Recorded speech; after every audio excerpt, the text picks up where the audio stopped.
5,000 years ago, in the silence between the rivers Tigris and Euphrates, a civilization emerged that seemed to know too much, too soon. They mapped the heavens, recorded time, and wrote laws, while the rest of the world was still learning how to build. Yet carved into their tablets are questions we still can't answer. How did the Sumerians acquire knowledge that appears far ahead of its age? And why do some of their records resist modern explanation? Tonight, we step beyond myth and assumption into evidence, enigmas, and unanswered truths, uncovering the Sumerian mysteries that still baffle science. In the dim light of the museum gallery, a stone relief rests behind glass, weathered, cracked, and silent. At its center stands a strange, stylized tree, its trunk straight and deliberate, its branches arranged with almost mathematical precision. Flanked by human-like figures and sacred symbols, this image appears again and again across Sumerian and later Mesopotamian art. Scholars call it, cautiously, the Tree of Life. But what it truly represented to the Sumerians remains uncertain. The Sumerians left no single text explaining the symbol. Instead, the tree appears in fragments, carved into cylinder seals, etched onto palace walls, hinted at in mythological poems written on clay tablets. What we do know is that Sumerian culture was deeply symbolic. Their world was ordered, layered, and alive with meaning.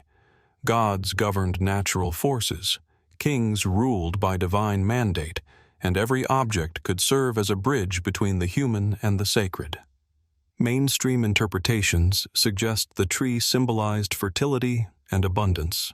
In a land where agriculture depended on fragile river systems, life itself was precarious. The tree may have represented the cosmic balance between earth, water, and sky, a visual metaphor for continuity, renewal, and divine blessing. Its symmetrical branches could reflect order imposed on chaos, a core concern in Mesopotamian cosmology. Others see it as a diagram of kingship. In some reliefs, the tree appears beside rulers and winged figures, possibly gods or divine messengers. The king's proximity to the tree may have symbolized his role as caretaker of balance, positioned between heaven and earth. In this view, the Tree of Life was not merely symbolic, it was political, reinforcing authority through sacred imagery. Yet the details raise further questions. The tree is often geometric rather than naturalistic, resembling an engineered structure more than a living plant. Its nodes, loops, and repeating patterns seem intentional, coded. Some scholars have noted similarities between the tree's design and later symbolic systems, such as the Assyrian sacred tree, or even the Kabbalistic Tree of Life, though direct connections remain unproven. This is where interpretation begins to blur into speculation. Fringe theories suggest the tree was a map, perhaps of consciousness, genetic knowledge, or even the cosmos itself. Why does it appear alongside celestial symbols? Why is it sometimes attended by figures holding pine cone-shaped objects, gesturing toward the tree as if activating or maintaining it? Are these ritual tools, symbols of purification, or something else entirely? Ancient texts complicate the picture further. Sumerian myths speak of a divine plant that grants wisdom, of sacred gardens guarded by gods, of forbidden knowledge lost to time. These stories echo across cultures, from Mesopotamia to the Hebrew Bible, yet their origins remain elusive. Did the Sumerian Tree of Life inspire later traditions, or are these similarities the result of universal human symbolism? Archaeology offers no final answers. Each new artifact adds detail but not certainty. The tree resists a single explanation, existing instead at the intersection of religion, art, science, and myth. It is both familiar and alien, simple in shape yet profound in implication. Perhaps that is its power. The Tree of Life does not explain, it invites. It asks us to consider how ancient people understood existence itself, and whether some knowledge was expressed not in words, but in symbols meant to endure long after language faded. And as we study these silent carvings, one question lingers quietly. Was the tree meant to be understood, or merely remembered? As the image of the tree of life fades, its carved branches dissolving back into stone, we remain in the same ancient world, where symbols outlast voices and questions echo longer than answers. From abstract forms that hint at cosmic order, we now turn to something more personal, more human. A figure seated in silence, a ruler frozen in stone. The statue of Gudea. In a quiet museum hall, far from the heat and dust of southern Iraq, he sits with hands folded, eyes wide and unblinking. The statue is carved from dark diorite, a stone so hard it had to be transported from hundreds of miles away. No small feat in the 3rd millennium BCE. Gudea, ruler of the Sumerian city-state of Lagash, chose this material deliberately. Diorite does not erode easily, it resists time, and that resistance may have been the point. Gudea ruled around 2144 to 2124 BCE, during a period of relative stability following political collapse. Unlike conquering kings who celebrated violence, Gudea left behind something different. More than 24 statues of himself, nearly identical in pose, scattered across temples. Each depicts him seated or standing in quiet composure, clothed simply, bearing inscriptions that speak not of war, but of devotion, architecture, and divine instruction. Mainstream scholarship sees these statues as acts of piety. The inscriptions tell us Gudea built temples, restored order, and ruled with the favor of the gods, especially Ningirsu, the patron deity of Lagash. The statues, placed in sacred spaces, may have served as eternal stand-ins for the ruler, praying on his behalf long after his death. In a culture where gods were thought to be physically present in temples, representation mattered, but the statues themselves raise questions. Gudea's proportions are unusual. His head is large, his eyes exaggerated, his musculature idealized yet restrained. He does not appear aged or individualized, but timeless. The gaze is especially striking, focused, almost alert. Not the gaze of a man at rest, but of one in constant awareness. Why portray a ruler this way? The answer may lie in how the Sumerians understood power. Kingship was not simply inherited or seized, it was granted. Gudea's inscriptions emphasize dreams, visions in which gods gave him precise architectural plans, measurements, and materials. He did not claim genius, he claimed obedience. The ruler, in this view, was a vessel through which divine order entered the human world. Yet some details complicate this interpretation. Several statues show Gudea holding a tablet on his lap, etched with what appears to be a blueprint.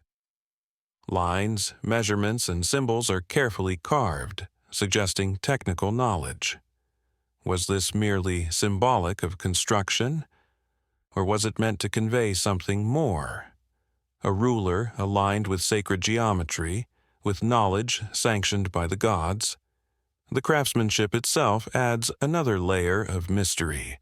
Diorite is notoriously difficult to carve, even with modern tools. The precision achieved by Sumerian artisans suggests not only skill, but time, planning, and resources. Why invest so heavily in statues that were not meant to impress the public, but to sit quietly in temples often unseen?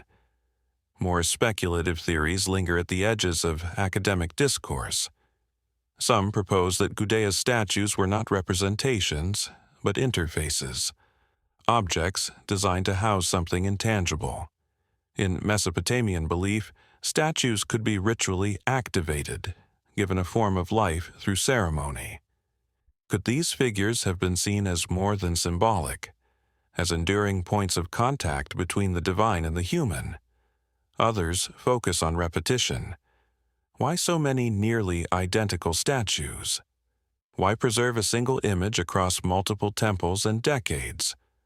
Was Gudea attempting to anchor his presence across space and time, ensuring continuity in a fragile political world? Or was he participating in a ritual system we no longer fully understand? Even the calmness of the statues invites scrutiny. Gudea is never shown in motion, never in triumph. He does not dominate the viewer. He waits.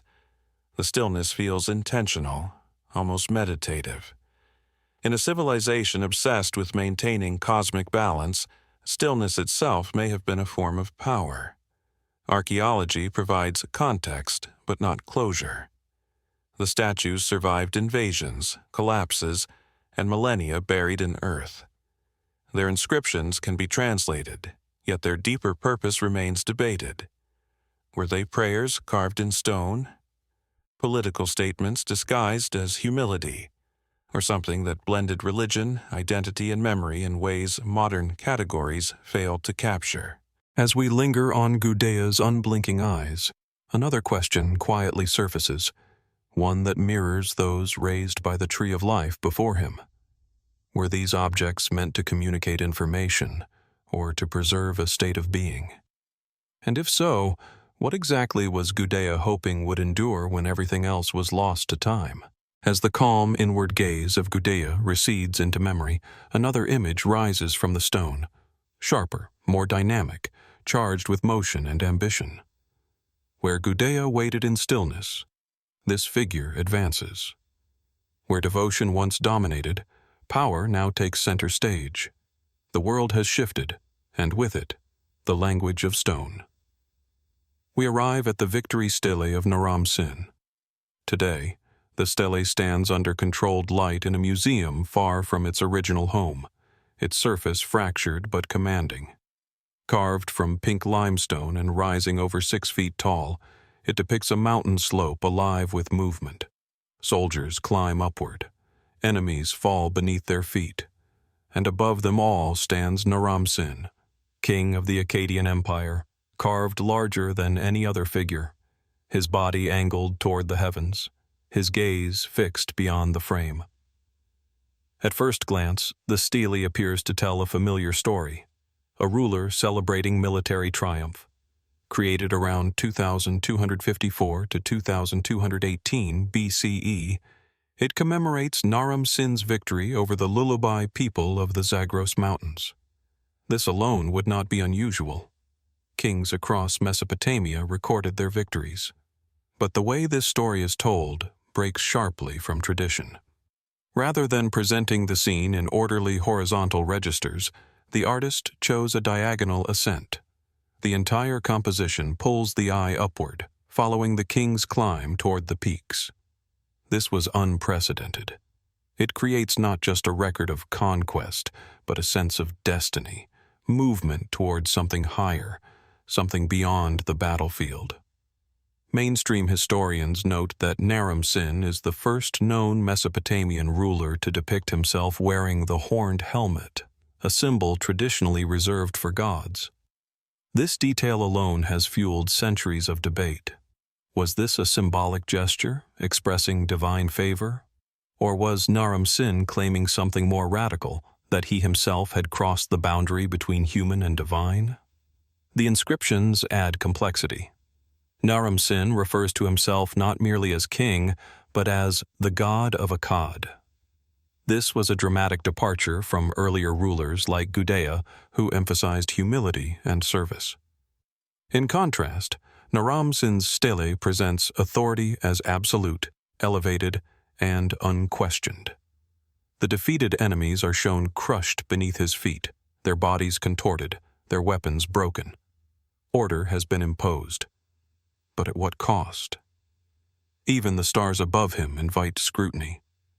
Floating near the top of the stele are celestial symbols, commonly interpreted as representations of divine approval. But they are not clearly identified gods. They hover, distant and ambiguous.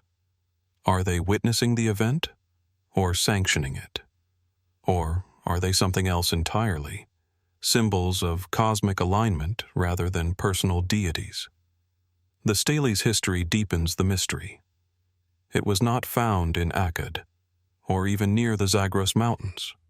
Instead, it was discovered in Susa, in modern-day Iran, carried there centuries later as war booty by the Elamites. The stele itself became a conquered object, repurposed as a trophy of dominance. Does this secondary journey alter its meaning? Does a monument to power lose authority when it is taken, reused, and displayed by another culture? Some scholars suggest the stele was not just propaganda, but a warning. Its scale, imagery, and divine symbolism may have been intended to project fear as much as reverence. In this reading, the stele functioned as psychological architecture, a reminder that resistance was futile, that the king's power extended beyond Earth and into the cosmic realm. Others look more closely at what is absent. There is no city, no temple, no clear boundary between land and sky. The setting is liminal, almost abstract. The mountain itself dominates the scene, dwarfing both victor and defeated. Is the true subject not Naram-Sin, but the idea of ascent, of striving upward, regardless of consequence? Fringe interpretations take this further. Some propose the stele encodes astronomical or mythological narratives, pointing to alignments between the king's ascent and celestial cycles. Others speculate that the horned helmet and star symbols represent initiation into secret knowledge or priestly authority lost to history.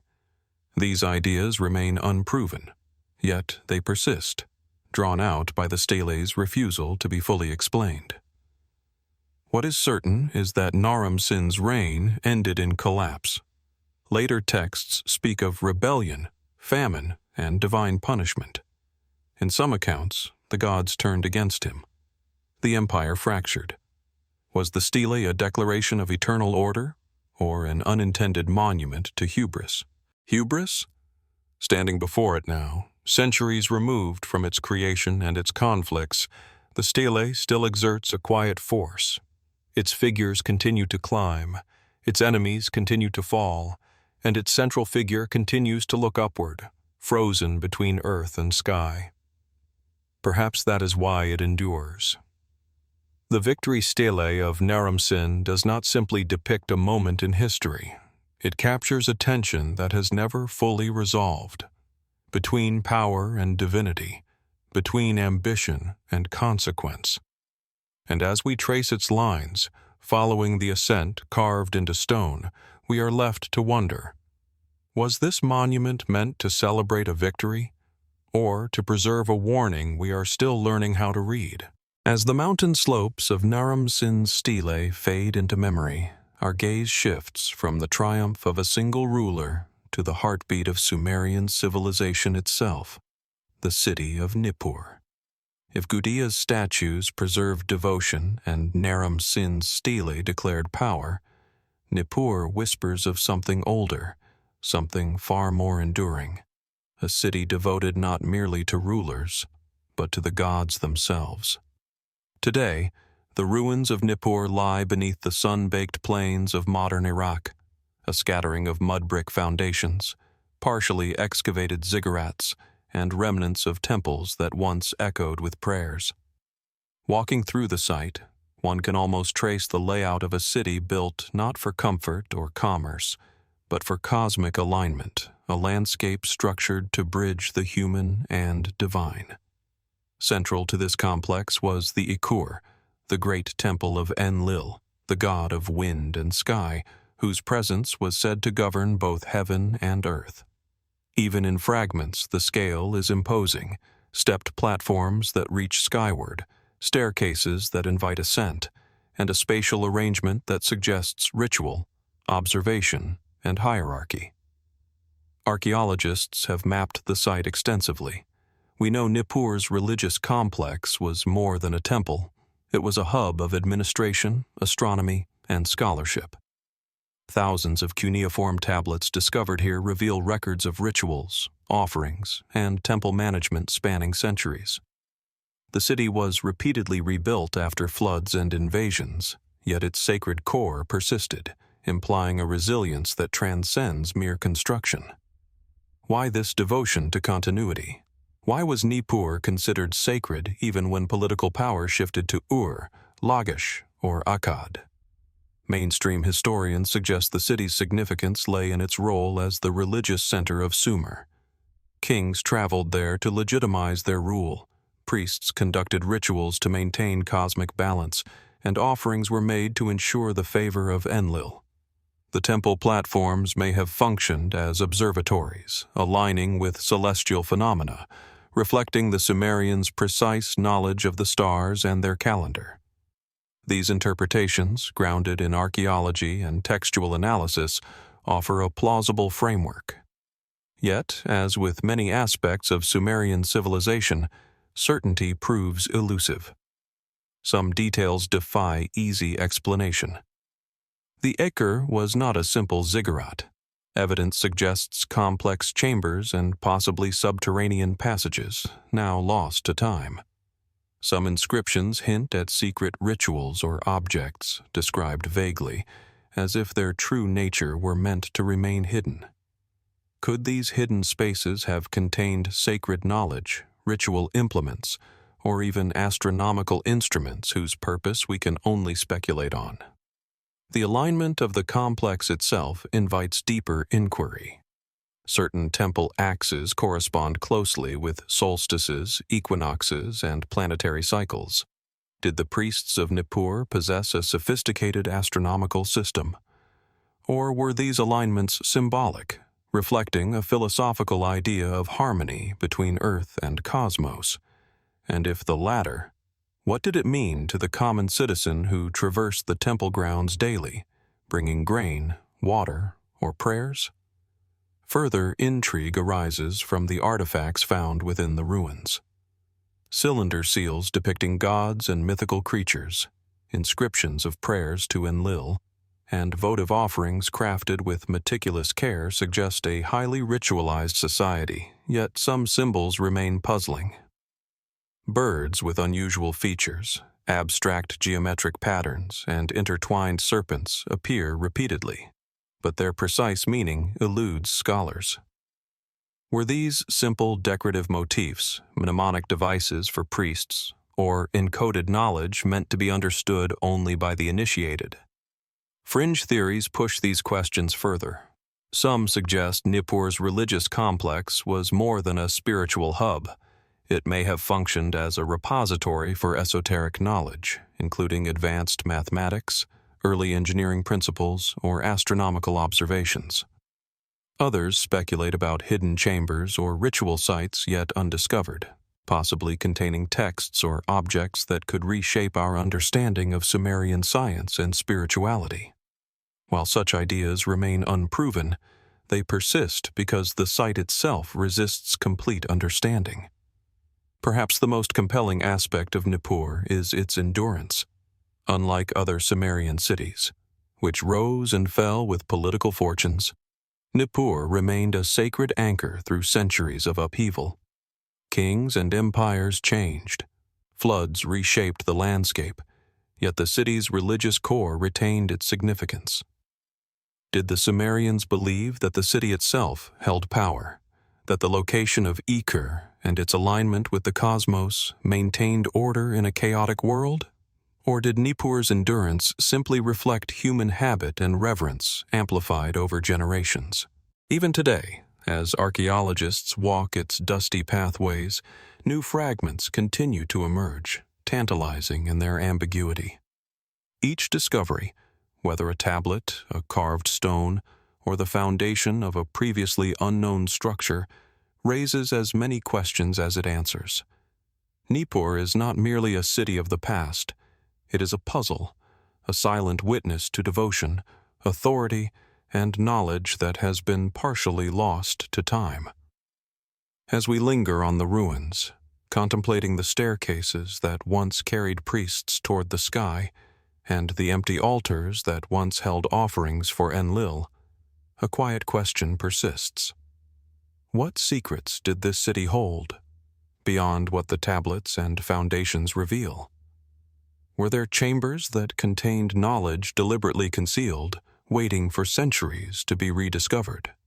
And if so, how much of Sumerian understanding, of the universe, of the divine, of their own civilization, remains hidden beneath the sands, silently guarding answers we may never fully uncover? As the dust settles over the ruins of Nippur, and the echoes of prayers to Enlil fade into memory, our journey turns from the expanse of sacred cityscapes to the intimate, enigmatic figures of devotion. The treasures unearthed in a small mound known today as Tel Asmar. Here, in a quiet corner of southern Iraq, the past whispers through clay and stone, offering a glimpse into beliefs and practices that remain partially veiled by time. In 1933 and 1934, archaeologists from the Oriental Institute of the University of Chicago excavated this site, uncovering what is now called the Tel Asmar Hoard, a collection of 12 statues, each carved with extraordinary precision from alabaster, limestone, and gypsum. Standing in dim museum halls, these figures appear at once fragile and enduring. Some rise barely a foot tall, others tower over 3. Their wide, staring eyes, inlaid with shell and black limestone, seem to follow the viewer across the room, piercing the veil of millennia. These statues are not portraits, nor are they meant to resemble any single human. Instead, they are stylized, with elongated torsos, clasped hands, and an almost otherworldly simplicity. The faces are serene, yet intense, frozen in perpetual attentiveness, as if eternally watching, eternally waiting. Scholars describe them as votive figures, created to serve as intermediaries between worshippers and deities. Placed in temple sanctuaries, these figures may have stood in for humans who could not be present continuously, offering prayers and devotion on their behalf. Yet the details provoke further curiosity. The proportions of these figures are unusual. The eyes dominate the face, the hands are small but precise, and the bodies seem deliberately abstracted. Why were the eyes so exaggerated? Some suggest that the Sumerians believed that the eyes were the windows through which spiritual attention flowed, a conduit between mortal and divine. Others wonder whether these statues were intended to embody consciousness itself, a kind of presence rather than a likeness. The context of their discovery deepens the enigma. The statues were arranged within a single shrine, haphazardly but carefully buried, their placement implying ritual significance. Many show traces of paint, suggesting they were once vividly colored, perhaps even lifelike in the temple light. Over time, however, they were interred and left to the soil. Was this a deliberate act of decommissioning, or a response to some unrecorded crisis, a flood, invasion, or political upheaval that forced the priests to hide their sacred objects? Mainstream interpretations lean toward religious function.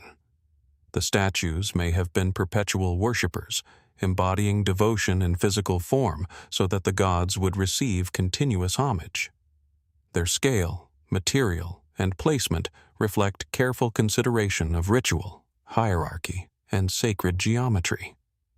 Yet despite these insights, fundamental questions remain unanswered. Why were some figures male, others female? And why do their poses vary so subtly, yet so purposefully? The mystery extends to the creation of the statues themselves. Alabaster and gypsum are not easy to carve, achieving the precise lines, proportions, and delicate inlays requires skill, patience, and knowledge of tools that leave no trace today. Who were the artisans behind these figures? Were they simply craftsmen or individuals with specialized, possibly sacred knowledge, capable of embedding meaning within proportion and form? And why do these works display such a consistent style across multiple figures, suggesting either a workshop, a master artist, or a standardized ritual design? Speculative theories hint at deeper layers. Some researchers have suggested that the wide, staring eyes were intended to serve as a form of spiritual amplification, magnifying human devotion for the gods. Others propose that the hoard represents not merely devotion, but a proto-psychological understanding of presence, consciousness, or energy, encoded within clay and stone. Could the figures have functioned as more than symbolic placeholders? Could they have been perceived as living vessels, charged with ritual significance, even semi-autonomous within the temple space? Further intrigue arises from their arrangement and number. 12 statues were found together, though fragments suggest there may once have been more. Does this numerology hold significance? Was the grouping purely practical, or did it align with cosmic principles, cycles of the moon, or divinatory calculations? The precise reasoning is lost to time, yet the coherence and care suggest intentionality far beyond casual decoration. The Tel Asmar hoard resists interpretation in the way only truly ancient objects can, unlike monumental inscriptions or kings' steles, which communicate power and conquest. These figures communicate presence, devotion, and perhaps something more ineffable. They are reminders that not all Sumerian mysteries were recorded in clay tablets. Some survive only in silent witnesses to rituals, beliefs, and practices that have vanished without trace. Even today, when modern viewers stand before these figures, a subtle unease or fascination emerges. Their eyes, unblinking and eternal, seem to bridge a gulf of thousands of years. The question persists: what were the true intentions behind their creation? Were these simply votive objects, carefully crafted symbols of prayer? Or did they embody concepts, knowledge, or experiences that we, millennia later, cannot fully comprehend? As we step away from the silent forms of Tel Asmar, one cannot help but wonder, what other figures, buried deep in forgotten sanctuaries, wait to be discovered? And within their eyes, so vivid, so purposeful, what lost understanding of the human and the divine might still lie hidden, patiently awaiting recognition? As the silent, watchful figures of Tel Asmar recede into memory, we turn now to an object of a different sort. Smaller, fragile, yet no less extraordinary. The Warka vase. Unlike the towering statues, this artifact speaks not through presence, but through narrative carved into alabaster, a delicate cylinder whose images ripple with life, ritual, and mystery. It offers us a glimpse into a world where devotion, agriculture, and ceremony were intertwined so intimately that they could be etched in stone and preserved for millennia. Discovered in the 1930s at the ancient site of Uruk, modern-day Warka in southern Iraq, the vase is a masterpiece of Sumerian artistry, standing just over 3 feet tall. Its surface is divided into registers, horizontal bands stacked one above another, each teeming with figures and symbols. The scenes are precise and ordered. At the base, rows of animals move methodically, each sculpted with careful attention to form and movement. Above them, human figures carry offerings, ascending toward the topmost register, where a single, divine figure receives their tribute. The progression suggests not merely ritual, but hierarchy, the flow of energy from earth to deity, from mortal labor to divine blessing. Scholars generally interpret the vase as a ritual object, likely used in ceremonies dedicated to Inanna, the goddess of love, fertility, and war. The careful organization of figures and animals, combined with the painstaking carving, indicates a society deeply concerned with the balance between humans, nature, and the divine. But even within this conventional framework, questions arise. Why were certain animals chosen? Why do the figures carry offerings in such a specific order? And why is the goddess depicted in a way that is both abstract and commanding? These choices seem deliberate, yet their full meaning escapes us. The craftsmanship of the Warka vase is striking. Carved from a single block of alabaster, the artisans achieved remarkable detail, conveying texture, movement, and even a sense of rhythm. The registers themselves create a visual narrative, almost like a story told in stone. Was the vase intended purely as a ceremonial object, or did it also function as a teaching tool, illustrating the relationship between humans, nature, and the divine for priests, citizens, or initiates? Some interpretations point toward the vase as an agricultural allegory. The animals and offerings may represent cycles of fertility and abundance, a way to ensure prosperity through ritualized symbolism.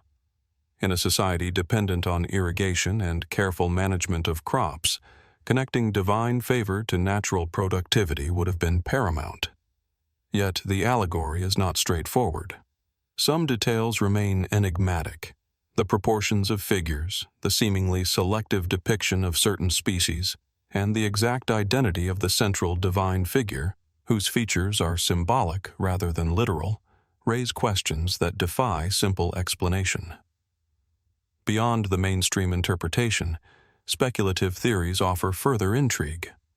Some suggest the vase encodes cosmological knowledge, symbolic representations of cycles, seasons, or celestial alignments embedded in the arrangement of figures and animals. Others propose that it served as a conduit for ritual energy, a tangible interface between humans and gods, intended to focus prayers and offerings into a concentrated spiritual force. These theories remain unproven, yet they endure because the Warka vase resists a single, definitive interpretation. The context of its discovery deepens the mystery. Buried in the temple precinct of Uruk, it was hidden beneath centuries of accumulated debris, suggesting intentional preservation. Was this an object retired from ritual, placed carefully to protect it? Or was it intentionally concealed, perhaps as part of a secret practice or forgotten rite? Archaeologists can reconstruct its placement, but the motivations of the people who set it there remain elusive. Even the narrative structure invites questions. The progression from animals to humans to the divine figure mirrors the flow of energy, attention, or devotion. Yet the relative scale of figures and animals, and the abstraction of the goddess, hint at a symbolic language that is partially lost. Was this meant to be read literally, ritually, or metaphorically? And if metaphorical, what deeper truths might it encode? Truths about society, religion, or the natural world that we can no longer fully grasp. Some researchers have noted similarities between the Warka vase and other Sumerian artifacts, including votive statues, cylinder seals, and temple reliefs. Could these be part of a larger system of symbolic communication, a visual language designed to encode belief, authority, and ritual knowledge across multiple media? And if so, how much of that system remains undeciphered, hidden in symbols and arrangements that once conveyed meaning with clarity now lost to time? Standing before the vase today, one cannot help but feel its quiet authority. The animals seem to move in rhythm, the humans to ascend with purpose, and the divine figure to receive with serene expectation. It is a story frozen in alabaster, yet alive with questions. Questions about belief, society, and the unseen forces that shaped Sumerian life. The Warka vase reminds us that not all Sumerian mysteries are monumental or obvious. Some exist in quiet, intricate objects, carefully carved, deeply symbolic, and partially inscrutable. And as we consider its registers, its figures, and its silent narrative, a lingering question emerges.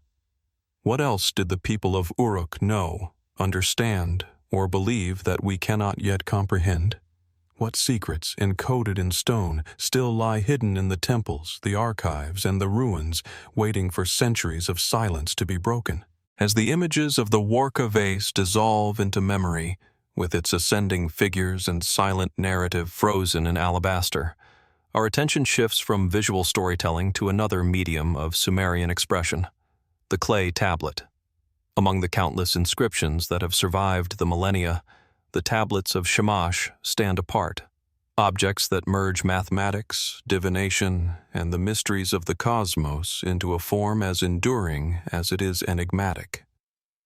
Where statues and vases speak through presence and imagery, these tablets speak through symbols, numbers, and patterns, offering a window into a mind both human and perhaps reaching toward the divine.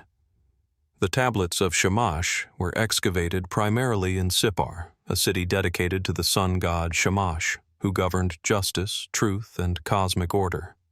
The tablets themselves are modest in size, most only a few inches across, but their surfaces are densely covered with cuneiform inscriptions, geometric grids, and numerical sequences. At first glance, they appear to be routine administrative or astronomical records, the type of clay artifact common in Sumerian cities. Yet closer inspection reveals a complexity that has puzzled scholars for decades. Shamash was associated with light, the passage of time, and the moral order of the universe.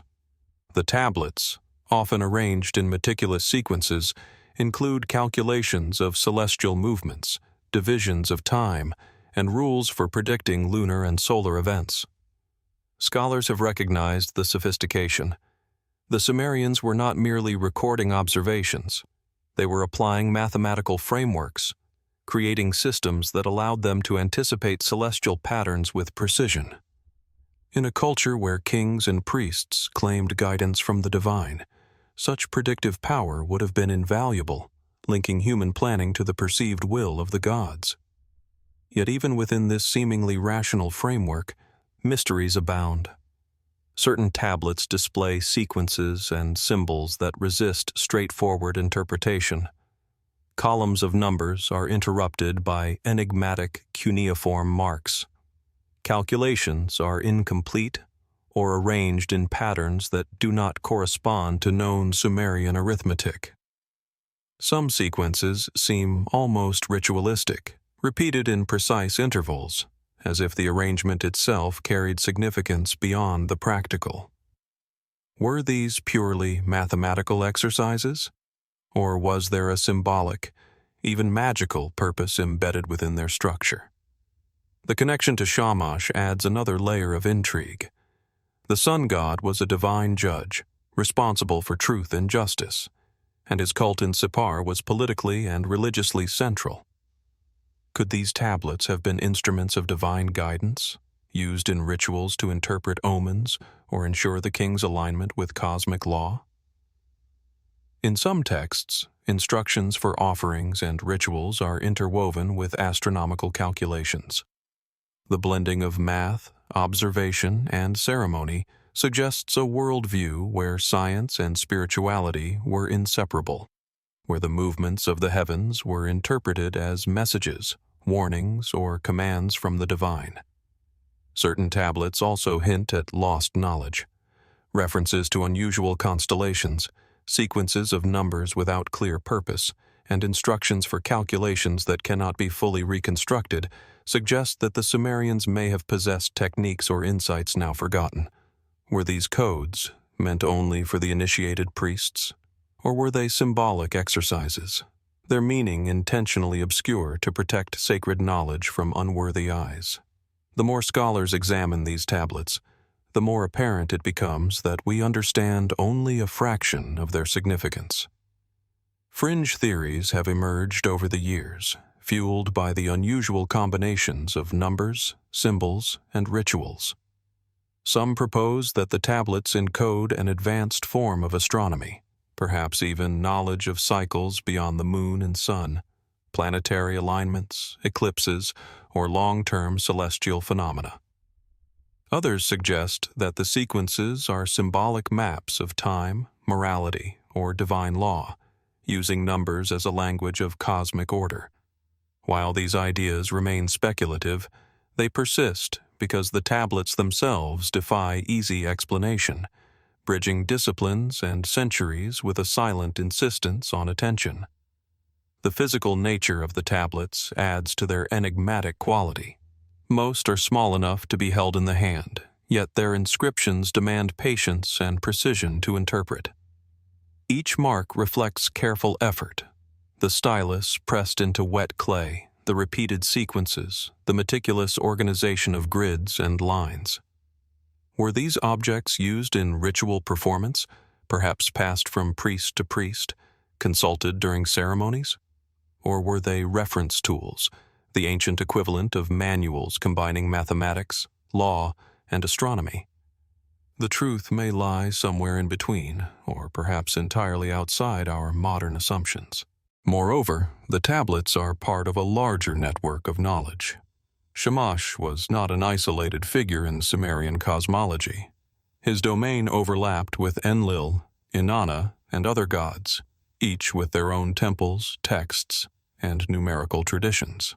Comparisons with tablets from Ur, Nippur, and Lagash reveal both similarities and puzzling inconsistencies.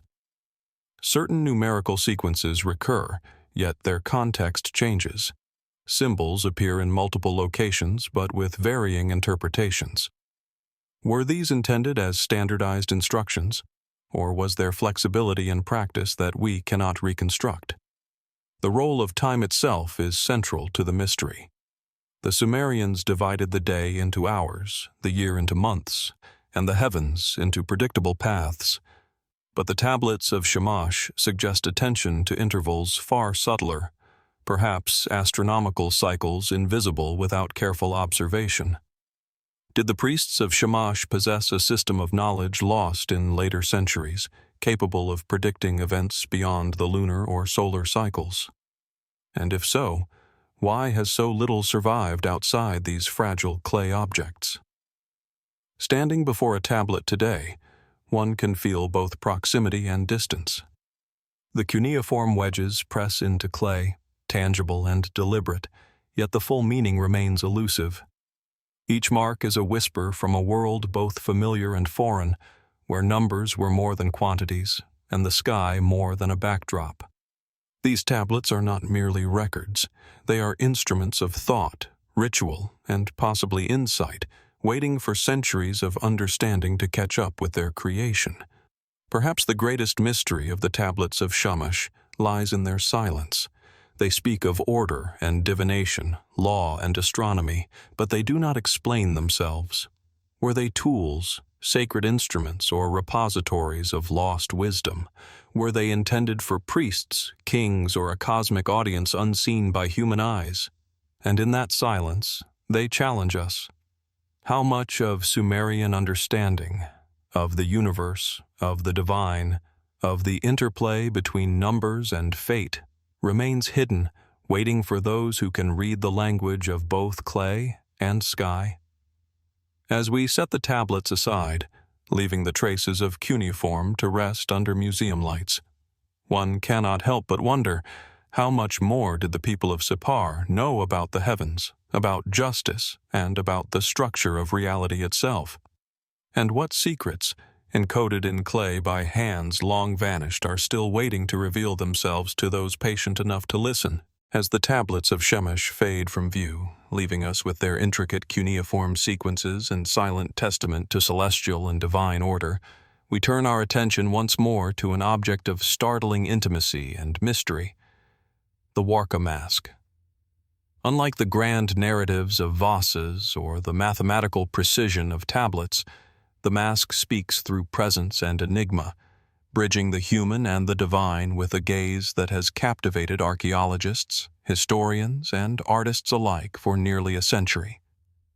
Excavated in the 1930s at Uruk, one of the earliest and most influential Sumerian cities, the Warka mask is a finely crafted face carved from alabaster, preserved remarkably well despite the passage of over 5 millennia.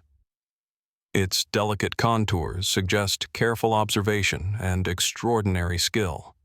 The features are idealized: high cheekbones, full lips, almond-shaped eyes, and an overall symmetry that conveys both serenity and authority. Yet despite this apparent perfection, the mask is incomplete. It is only a fragment, missing the lower jaw. and possibly once part of a larger figure or ceremonial object. This incompleteness adds to its aura, leaving viewers to imagine what it may have originally represented and what intentions guided its creation. Mainstream scholarship identifies the mask as a votive or cultic artifact, possibly representing Inanna, the goddess of love, fertility, and war. Inanna held a central place in Uruk's religious landscape, and masks and figurative art associated with her cult were intended to channel divine presence into human spaces. The precision of the carving, combined with the smooth, polished surface of the alabaster, suggests it was an object of extraordinary importance, likely intended to be viewed in ritual settings under subdued light, where its subtle play of shadow and reflection would enhance its perceived vitality. Yet the mask is enigmatic in ways that defy straightforward explanation. The hollowed eyes, almost haunting in their gaze, seem to pierce across centuries, engaging viewers with a silent intensity. Were these inlays once filled with materials such as shell, lapis lazuli, or obsidian, giving the eyes a lifelike shimmer?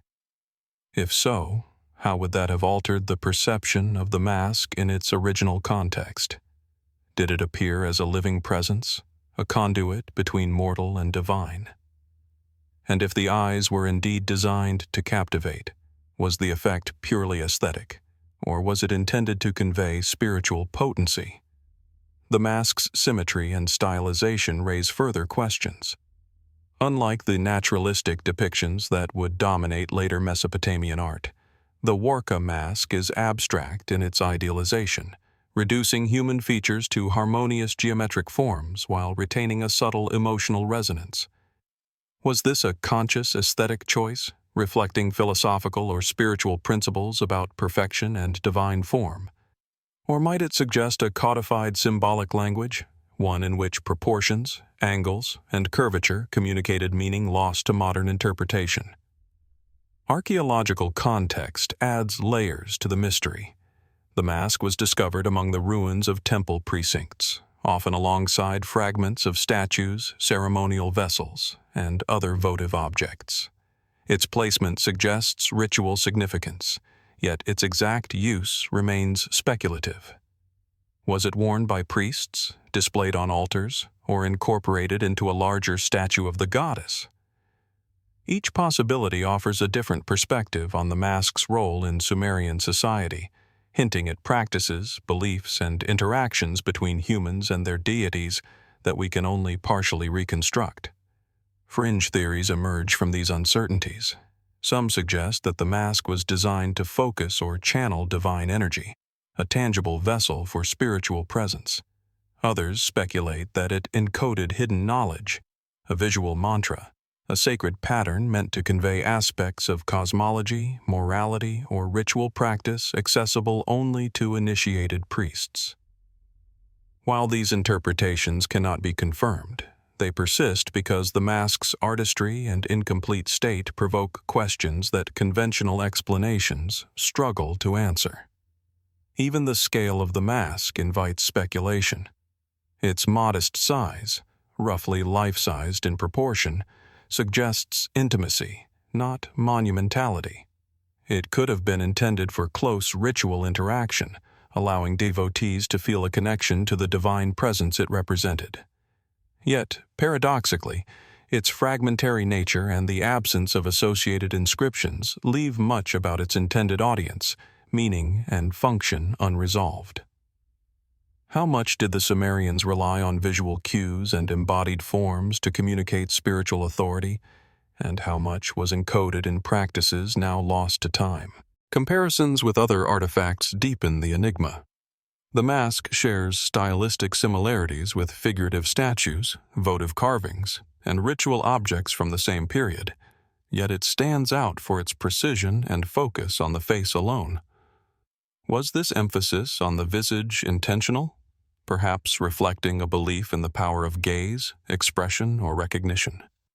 And if so, what did it signify in terms of ritual hierarchy, divine communication, or social order. The mask also raises questions about human perception and intent. The subtle asymmetries, the delicate folds of the eyelids, the faint suggestion of expression, all contribute to a sense of life that transcends mere stone. Did the Sumerians seek to evoke empathy, reverence, or fear? Were these techniques part of a broader, sophisticated understanding of psychological influence, ritual experience, and the interaction between human consciousness and perceived divine presence? Even modern viewers feel the effect. Standing before the Warka mask in a museum, it is impossible not to sense the centuries between creation and observation. Its gaze challenges assumptions, drawing attention to both what is known and what is hidden. Every line, curve, and empty space prompts reflection.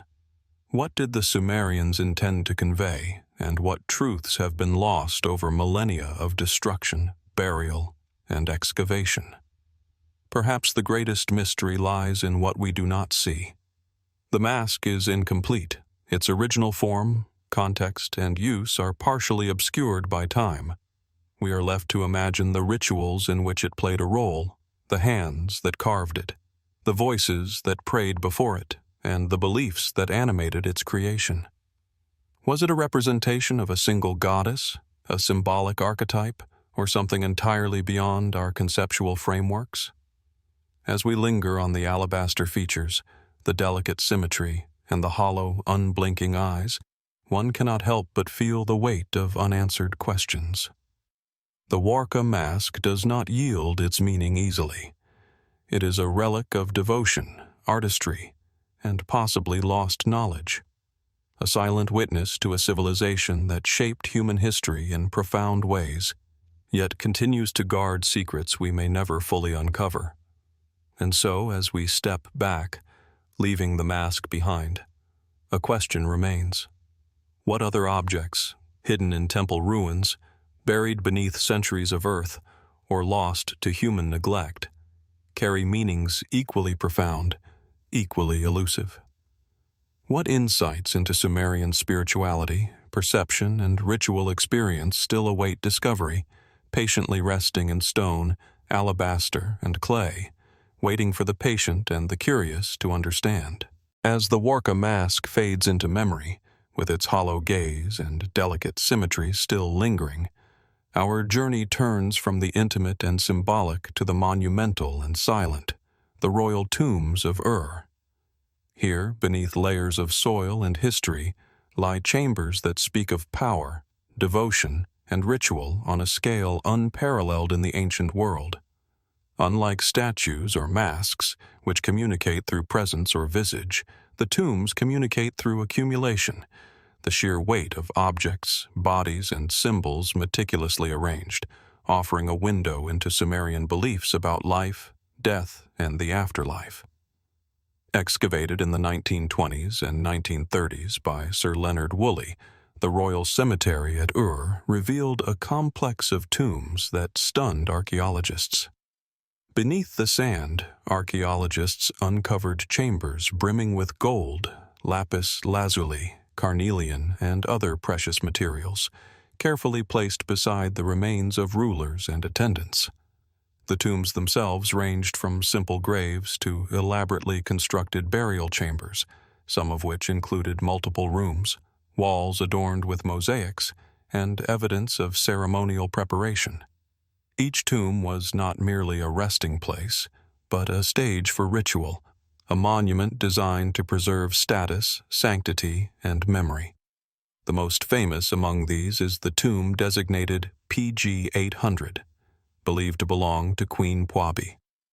Her body rested in an elaborate chamber surrounded by attendants, soldiers, musicians, and servants, all seemingly sacrificed to accompany her into the afterlife. Jewelry, headdresses, weapons, and musical instruments were carefully arranged around her remains. The effect is both awe-inspiring and unsettling, a civilization capable of astonishing artistry, yet unafraid to blur the boundary between life and death in ways modern observers struggle to comprehend. Mainstream interpretations suggest the tombs reflect social hierarchy, religious belief, and ritual practice. The elaborate burials indicate the Sumerians believed in a potent afterlife, one in which status, wealth, and ritual observance determined continuity beyond death. Sacrificed attendants may have been intended to serve the ruler in the next world, a reflection of devotion or perhaps a societal expectation bound in ritual law. The arrangement of objects and bodies demonstrates remarkable planning and understanding of ceremonial order, revealing a civilization deeply invested in both spiritual and material dimensions of death. Yet, even within this framework, the tombs provoke profound questions. Why did the Sumerians choose such methods of burial, including apparent human sacrifice rather than other forms of commemoration?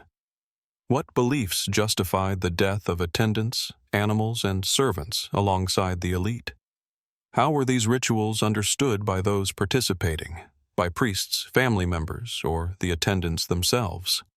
Each question opens a doorway into a worldview both alien and compelling, where devotion, power, and mortality intersect in stark, tangible ways.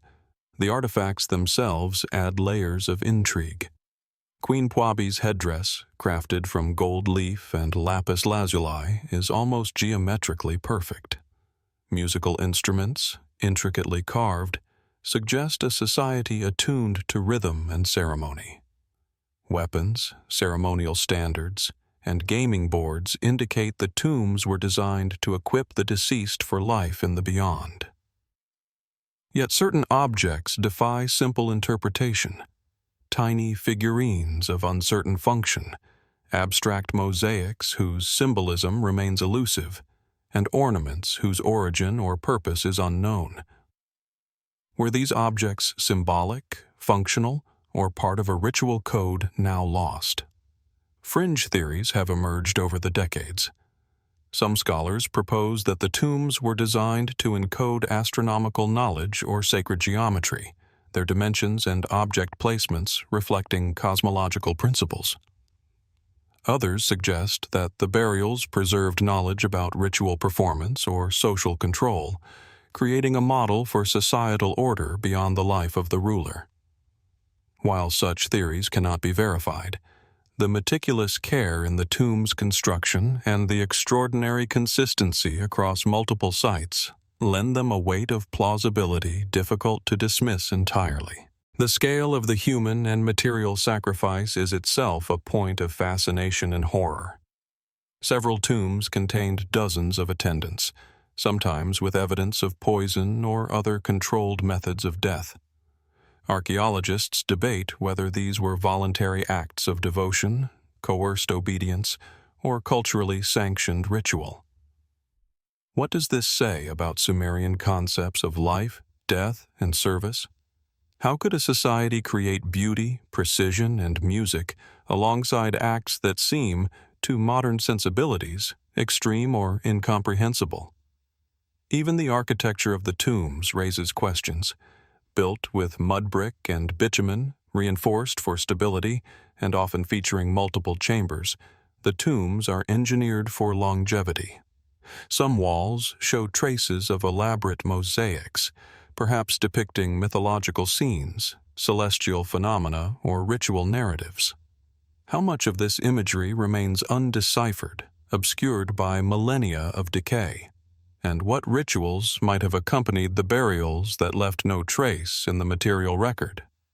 The royal tombs of Ur are also remarkable for their temporal span. The cemetery was used for centuries, with successive rulers, priests, and elites interred in accordance with evolving but remarkably consistent practices. This continuity suggests deeply ingrained religious and social beliefs.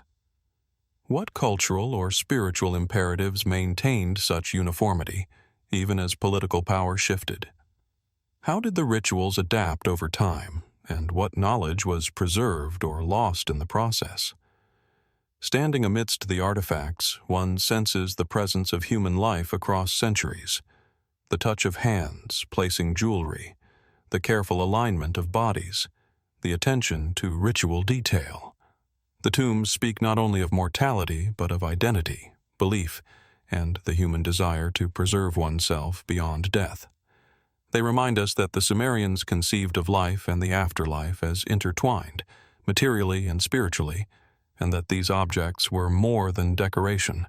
They were tools of continuity, devotion, and cosmic engagement. Perhaps the greatest enigma lies in what remains hidden. The tombs that have been excavated represent only a portion of the cemetery. Others lie unexcavated, perhaps looted, perhaps lost beneath centuries of sediment. Within them may be objects, rituals, and knowledge that could illuminate the Sumerians' understanding of life, death, and the universe. What secrets did these tombs hold, now lost to decay, theft, and time? And how much did the people of Ur know about mortality, ritual, and cosmic order that we can only glimpse through fragments of bone, gold, and clay? As we step back from the royal tombs of Ur, leaving behind their silent chambers and carefully arranged treasures, one question lingers. What else lies beneath the sands, patiently preserving the beliefs, practices, and perhaps even wisdom of a civilization that shaped human history in profound ways, yet continues to guard secrets we are only beginning to understand? As the silent corridors of the royal tombs of Ur fade behind us, their treasures and rituals lingering in memory, our journey turns upward, toward the heavens, toward the night sky, and toward one of Sumer's most sacred sanctuaries, the great temple of Nanna at Ur. Unlike tombs or votive masks, which speak through objects, this temple communicates through space, structure, and celestial alignment. Here, architecture itself becomes a vessel, linking earth and sky, human devotion, and divine presence, in ways that continue to intrigue archaeologists and historians alike. Today, the ruins of the temple rise from the plain near the Euphrates as a series of layered platforms and foundations. The site evokes both grandeur and mystery. The remains of stepped ziggurats, mud brick walls, and ceremonial courtyards suggest careful planning, monumental effort, and a devotion to Nanna, the Sumerian moon god. Pilgrims and priests would have approached the temple through long avenues, ascending terraces that elevated them above the city, closer to the divine sphere of Nanna. The very architecture suggests a civilization attuned to both ritual process and cosmic order.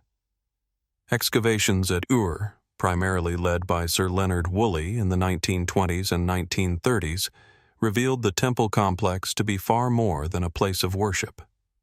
The great temple of Nanna was an administrative and economic hub, a center for cultic activity, and perhaps an observatory. Archaeologists uncovered altars, ceremonial objects, inscriptions, and foundations that align with celestial phenomena, suggesting that Sumerian priests were keenly aware of lunar cycles, solstices, and other astronomical events. In a culture where gods ruled both the heavens and human fate, such knowledge would have been considered sacred, granting the priests power and authority. Mainstream interpretations describe the temple as a center for ritual and governance. Nanna was associated not only with the moon and timekeeping, but also with justice, fertility, and the ordering of the cosmos. The temple's altars and courtyards were likely sites for offerings, celebrations of lunar phases, and ceremonies marking the passage of months and seasons. The design of the ziggurat, a stepped tower rising toward the sky, symbolized ascent and connection, allowing mortals to bridge the gap between earthly existence and divine presence. Yet, even within this framework, the great temple of Nanna presents enigmas that continue to fascinate. Certain alignments of walls, staircases, and platforms correspond precisely with lunar and stellar events. Were these alignments purely practical, designed to aid observation and calendar keeping, or were they symbolic, encoding a cosmic order meant to be read ritually as much as astronomically?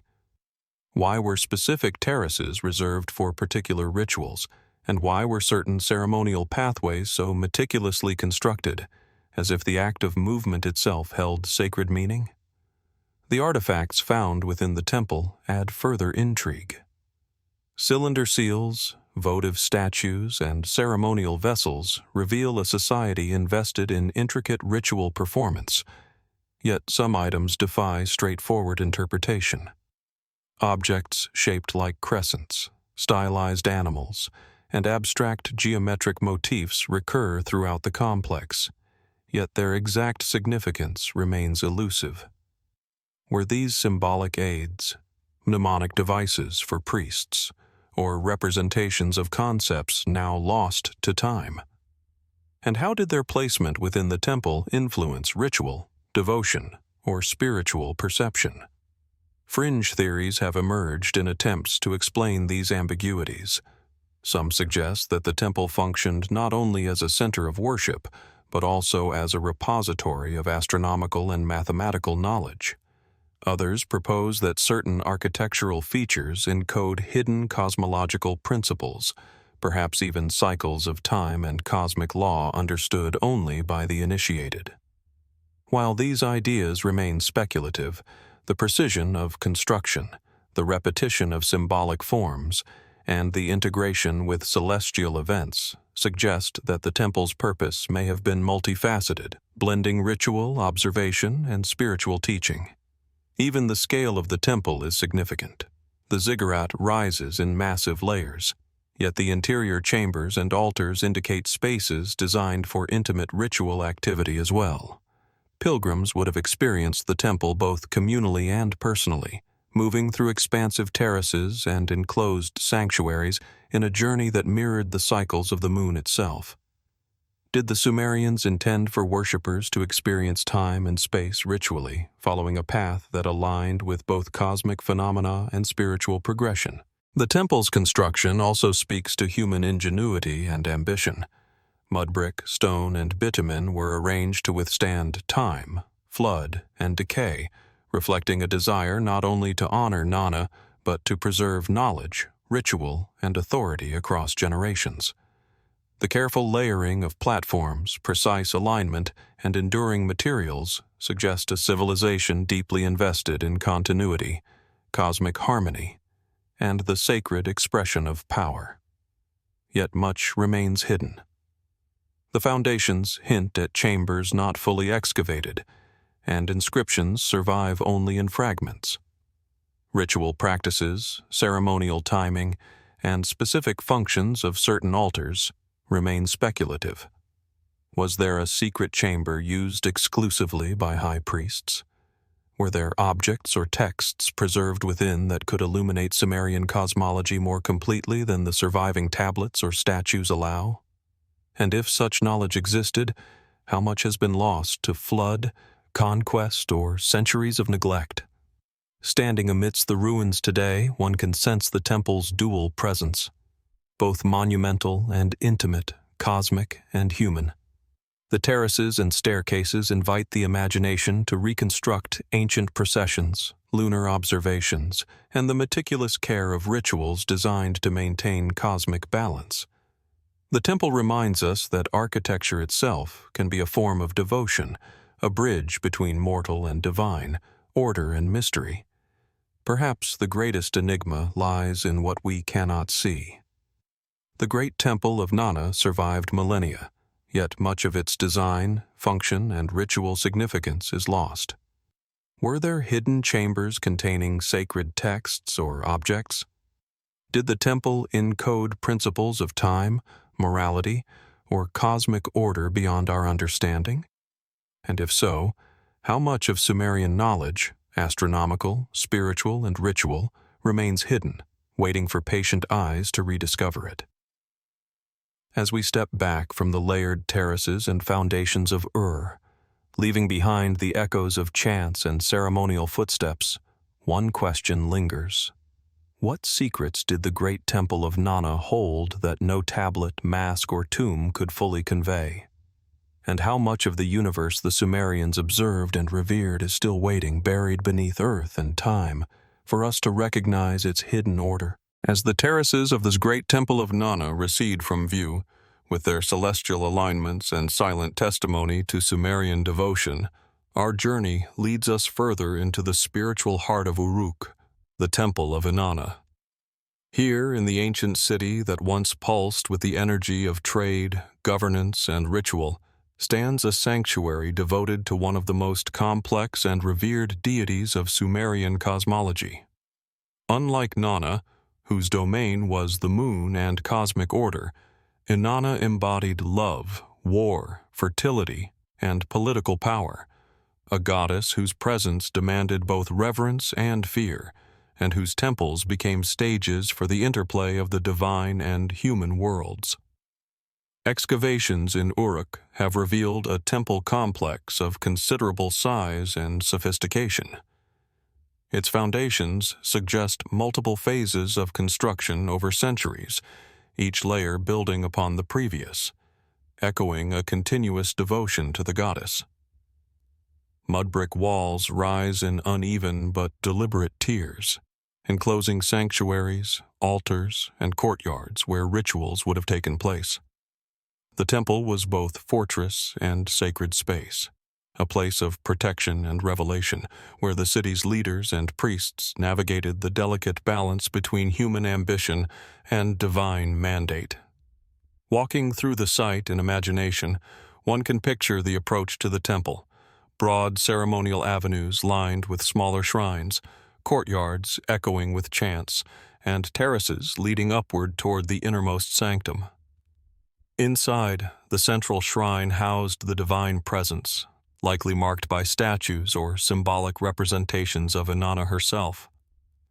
Archaeologists have uncovered fragments of these statues, carved from alabaster and adorned with precious inlays, suggesting that the goddess was presented with both realism and abstraction, a combination designed to convey power, allure, and sacred authority simultaneously.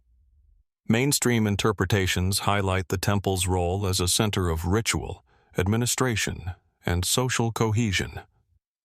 Inanna's cult was deeply entwined with governance.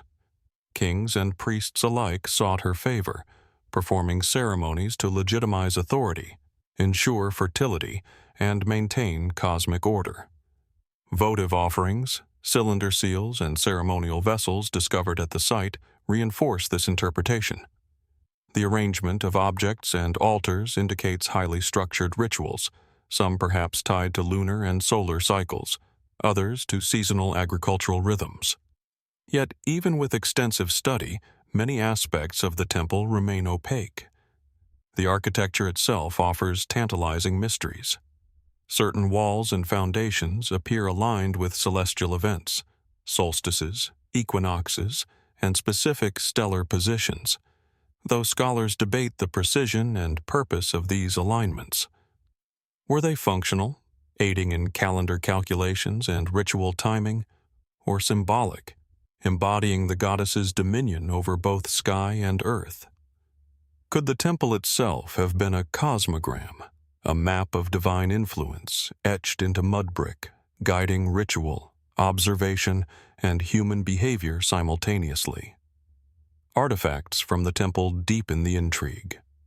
Cylinder seals depicting Inanna in mythological narratives, mosaics of sacred animals, and offerings of gold, lapis lazuli, and carnelian suggest rituals of extraordinary complexity. Yet some items resist easy interpretation. Figurines of unknown purpose, abstract motifs, and seemingly random placements hint at practices or beliefs not fully captured in surviving texts. Were these objects functional, symbolic, or both? Did their arrangement encode secrets intended only for priests, or did they serve as visual mnemonics for a larger cosmological narrative now lost to time? Fringe theories propose even more enigmatic possibilities. Some suggest that the temple was designed to channel spiritual energy, the layout of rooms, altars, and statues forming a sacred geometry capable of concentrating divine presence. Others speculate that it contained hidden chambers or secret archives, preserving esoteric knowledge of ritual, astronomy, or political strategy. While these ideas remain unverified, they persist because the temple's design, artifacts, and historical context invite questions beyond conventional interpretation. The ritual practices associated with the Temple of Inanna add another layer of mystery. Inanna's dual nature, as both nurturing and warlike, both seductive and terrifying, meant that ceremonies likely varied in tone and purpose. Some may have been celebratory, others solemn, others perhaps violent or intoxicating, reflecting the goddess's complex personality. Were there initiations, secret rites, or performances designed to channel her power into the city, the temple, or even the rulers themselves? And if so, how much of this knowledge was preserved in practice versus encoded symbolically in objects, architecture, and spatial arrangements? The temple also reveals insights into social hierarchy and the role of ritual in maintaining power. The proximity of certain courtyards and altars to the central shrine suggests restricted access, with priests and elite participants occupying spaces unavailable to common citizens. Was the temple a tool of governance as much as a house of worship, using ritual as a means to organize society, enforce authority, or instill devotion? And how did ordinary people experience the goddess, her temples, and her presence in daily life? Even the layering of construction raises questions. Repeated rebuilding, renovations, and expansions indicate both practical and symbolic motives. Each phase may have reflected changing political or religious priorities, a desire to renew sacred power, or to align the temple with new astronomical observations. Did these layers preserve continuity of knowledge, or did each generation reinterpret the goddess's presence according to contemporary concerns? Standing before the ruins today, one senses the duality of the Temple of Inanna. It is at once grand and intimate, monumental yet personal, a space where human ambition and divine presence intertwined in complex, deliberate ways. The terraces, shrines, and courtyards invite speculation about movement, ritual, and perception, creating a sense of interaction between mortals and the goddess that is both temporal and eternal. Perhaps the deepest mystery lies in what remains unseen. The temple survives as foundation and fragment, but much of its interior, its rituals, and its sacred knowledge are lost. Were there chambers holding objects of extraordinary significance? Did priests record secrets in tablets now destroyed or buried? How much of Inanna's duality, the interplay of love, war, and cosmic influence, was encoded in the architecture, artifacts, and ceremonies that modern archaeologists can only glimpse? As we step back from the Temple of Inanna, leaving behind its mud-brick terraces and the lingering sense of ritual energy, one question endures. What other aspects of Sumerian devotion, cosmic understanding, and ritual practice remain hidden, quietly preserved beneath layers of time, waiting for discovery? And in contemplating the goddess's presence, her power, and the mysteries of her sanctuary, we are reminded that much of Sumerian civilization continues to guard its secrets, inviting patient observers to wonder, reflect, and seek understanding that may never be fully revealed. As the Temple of Inanna fades from memory, with its terraces, altars, and sacred spaces still echoing with ritual energy, our focus shifts from devotion and architecture to one of the earliest tangible expressions of human law, the Code of Ur-Nammu. Unlike temples or votive statues, which communicate through presence and symbolism, this code speaks through words etched into clay, a direct conduit from the mind of a Sumerian ruler to the society over which he presided. It is a bridge between authority and morality, divine mandate and human practice, offering a window into how the Sumerians conceived of justice, order, and the structure of society itself. The Code of Ur-Nammu, dating to approximately 2100 BCE, originates from the reign of Ur-Nammu, king of Ur, and is considered one of the oldest known law codes in history. Surviving fragments of the text were discovered at Nippur, written in cuneiform on clay tablets. These small, seemingly unassuming objects preserve profound insights into the legal, social, and moral framework of early Sumerian civilization. Each line is precise, deliberate, and imbued with a sense of authority, demonstrating not only the technical skill of the scribes, but also the societal weight of codified law. The code begins with a preamble, invoking the gods and asserting the king's divine mandate. Ur-Nammu presents himself as a ruler appointed by the gods to establish justice and protect the weak, reflecting a worldview in which governance and divine favor were inseparable. The text then moves into specific laws, regulations concerning property, marriage, slavery, and personal injury. Unlike later codes that would employ strict retributive justice, the Code of Ur-Nammu frequently prescribes compensation rather than punishment, a system designed to restore balance rather than exact vengeance. Yet even within this seemingly rational structure, the code contains ambiguities that have puzzled scholars. Certain penalties are vague, numerical values for compensation are inconsistent, and some clauses appear to reference customs or practices now lost to history. Were these gaps the result of fragmentary preservation? Or did they reflect an intentionally flexible system of justice, allowing judges and priests to interpret laws according to circumstance? Could it be that the code functioned as both a legal guide and a moral compass, blending prescriptive rules with the ethical judgments of local authorities? The physical form of the tablets themselves adds to the intrigue. Each cuneiform wedge pressed into wet clay represents both permanence and fragility. These were not abstract concepts on parchment, but tangible, enduring objects meant to survive floods, decay, and the passage of time. The careful, repetitive nature of the script suggests both a ritualization of authority and a reverence for the act of recording law. Did the Sumerians consider the act of inscription sacred, imbuing each tablet with power beyond its words, a material embodiment of justice itself?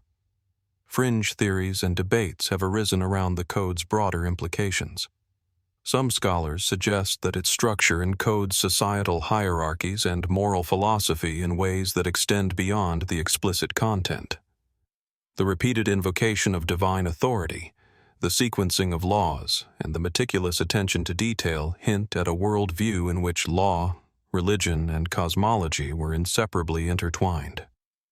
Could the Code of Ur-Nammu have functioned as a model for aligning human behavior with cosmic order, ensuring that social harmony mirrored divine balance? There are also questions about the socio-political context of its creation. Ur-Nammu's reign followed the collapse of the Akkadian Empire, a period of upheaval and restoration. Was the code designed primarily to stabilize society, to unify disparate city-states under a coherent legal framework, or to legitimize Ur-Nammu's authority as a divinely sanctioned ruler? And how much of the text reflects actual practice versus aspirational ideals, a blueprint for justice rather than a fully realized system? The content itself invites contemplation of the Sumerians' understanding of human nature. Laws regulating theft, marriage, debt, and personal injury suggest an awareness of societal tensions and individual behavior. Yet the approach is strikingly humane for its era. Punishments are often proportional, compensatory, and designed to prevent cycles of retaliation. Does this reflect an ethical philosophy embedded in Sumerian culture, or was it a pragmatic approach to governance, ensuring social cohesion in an often volatile urban landscape? Comparisons with later legal codes, most famously the Code of Hammurabi, highlight both continuity and innovation. Ur-Nammu's code predates Hammurabi by nearly 3 centuries, and its relative simplicity, focus on restitution, and invocation of divine sanction provide clues about the evolution of law and authority in Mesopotamia. Yet, the code also preserves mysteries.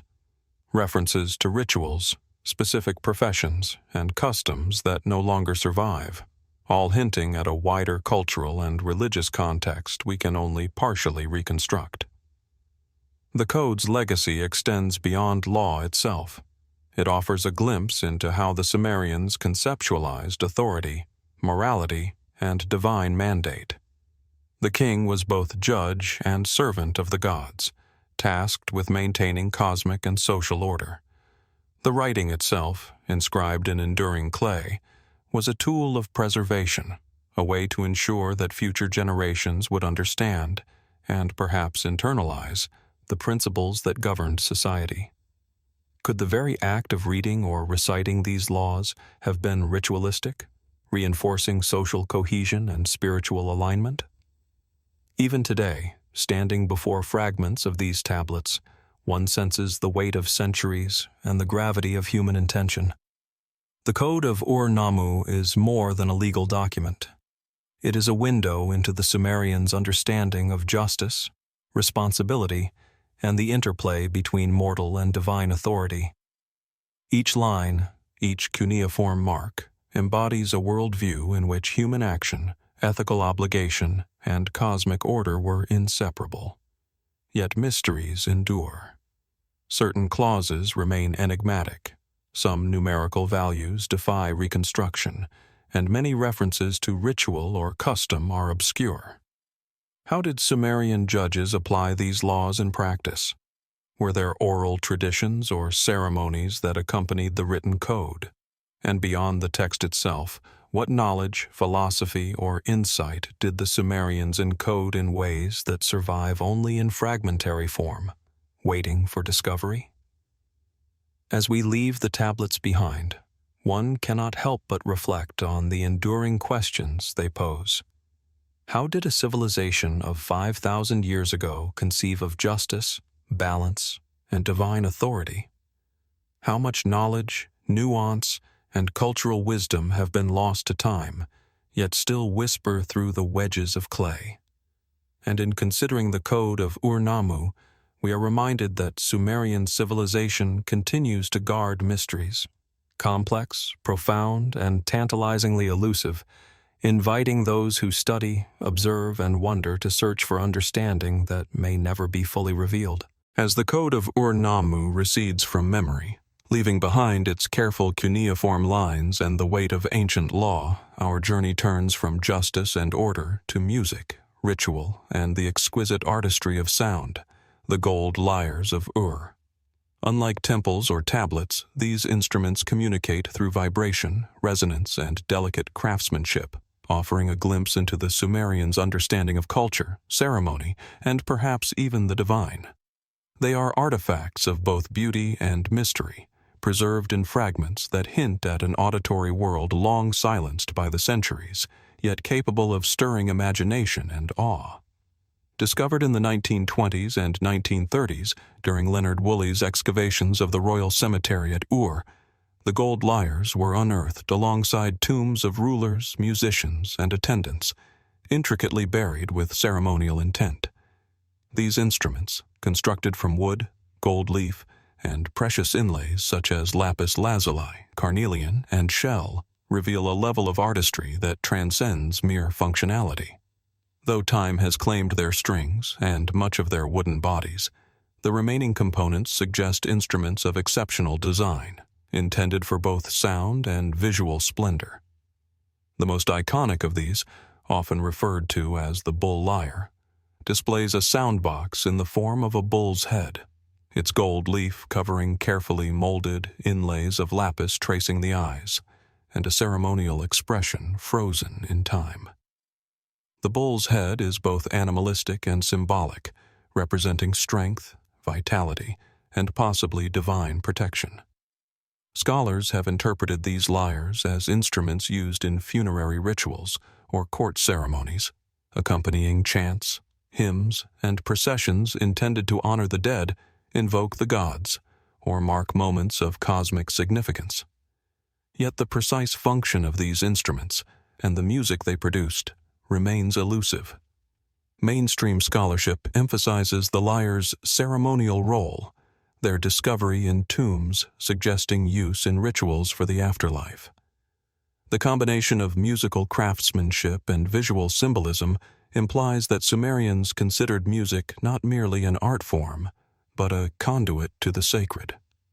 The alignment of lyres with tombs and altars, coupled with the depiction of bulls, lions, and other mythological motifs, underscores a worldview in which sound, symbolism, and ritual were inseparable. But even within this interpretive framework, questions abound. Were these instruments played exclusively by specialized musicians, or could priests themselves have performed upon them to channel divine presence? The construction of the lyres offers further intrigue. The delicate wooden frames, now reconstructed from fragments, were overlaid with gold and adorned with precious stones. Each detail appears intentional.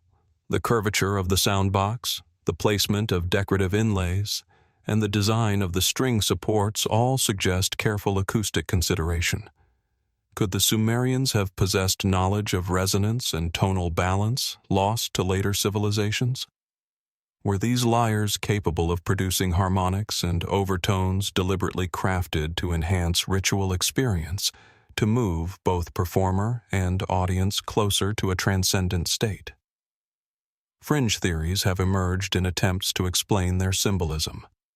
Some suggest the bull motif represents a connection to celestial bodies or mythological narratives, encoding Sumerian cosmology within the instrument itself. Others propose that the lyres functioned as ritual tools, their music designed to synchronize human consciousness with cosmic cycles, lunar phases, or divine presence.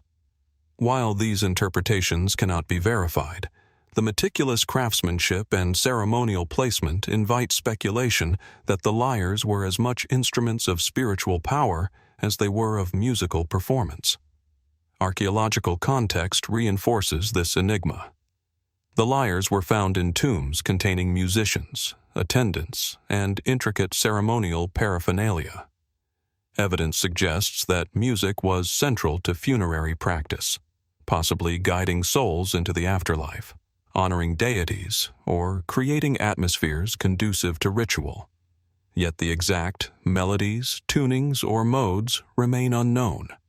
Could the Sumerians have employed scales, rhythms, or harmonic systems entirely lost to history, their principles encoded only in fragments of wood, gold, and stone?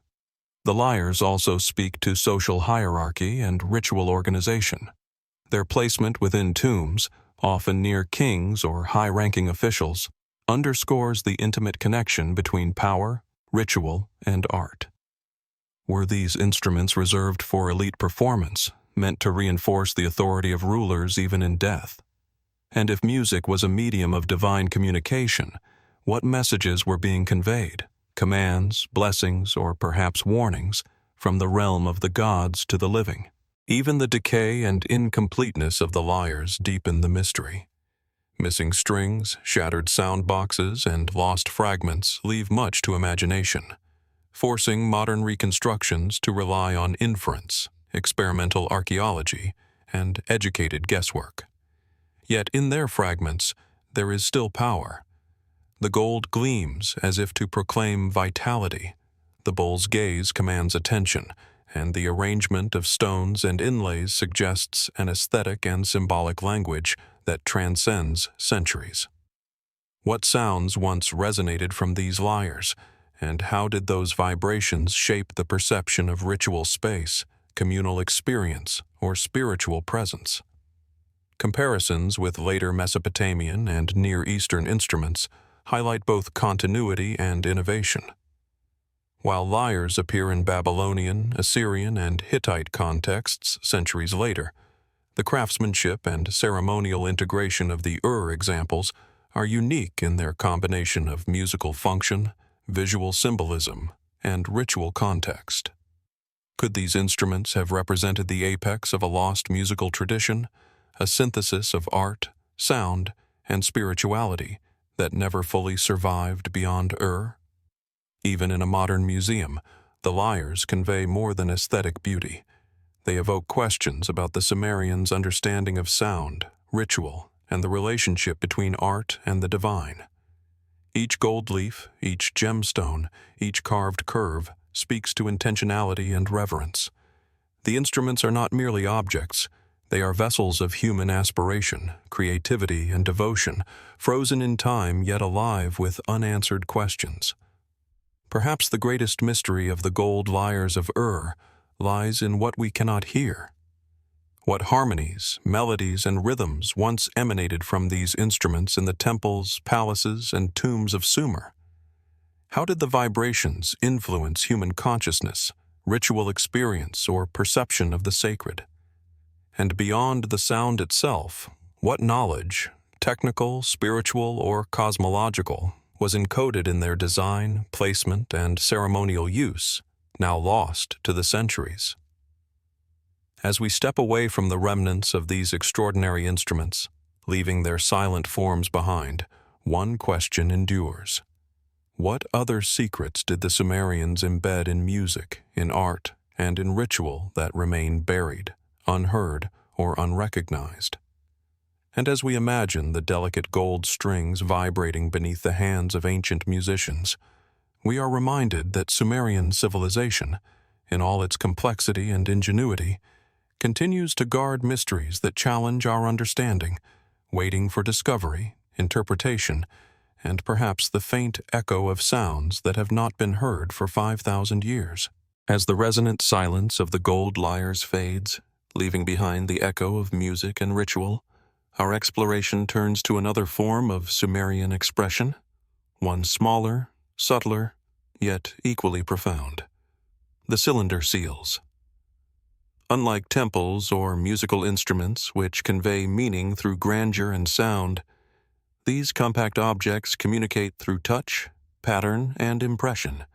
They are tools, signatures, and symbols, each a miniature canvas etched with intricate designs, offering a tangible connection to a civilization that prized both practicality and artistry. In the palm, a cylinder seal embodies authority, identity, and mystery, holding secrets carved in stone that survive across millennia. Excavations in Uruk, and other Sumerian cities have uncovered thousands of these seals, carved from materials ranging from soft limestone to precious stones such as lapis lazuli, carnelian, and chalcedony. Each cylinder, typically no more than a few centimeters in length, is etched with a continuous scene, mythological, religious, or civic, which could be rolled onto clay tablets or containers to leave a detailed impression. The precision of these carvings is remarkable. Miniature figures, animals, celestial symbols, and abstract motifs appear in relief, sometimes so finely executed that they require close examination to fully appreciate. The primary purpose of cylinder seals, scholars believe, was administrative, marking property, authenticating transactions, and asserting authority. A merchant, priest, or official would press the seal into wet clay, leaving a unique impression akin to a signature. In a society where literacy was limited to scribes, seals served as both practical and symbolic markers of identity and power. Yet their intricacy and symbolism suggest that their function extended beyond the mundane. Many seals depict elaborate narratives, gods interacting with humans, mythical creatures engaged in enigmatic actions, or symbolic scenes whose meanings are now partially obscured. Were these visual stories purely decorative, or did they encode religious, cosmological, or political knowledge meant to be interpreted by the initiated? The craftsmanship of the seals invites fascination. Artists carved figures often smaller than a fingertip, maintaining proportion, perspective, and detail within a cylindrical surface that must also function mechanically as a rolling object. How did Sumerian artisans develop such skills? Did the designs evolve from standardized motifs, or were they highly personalized, reflecting individual creativity, status, or mystical knowledge? The attention to detail and the repeated motifs suggest both tradition and innovation, implying a sophisticated aesthetic sensibility intertwined with societal function. Some seals reveal recurring motifs whose meaning remains debated.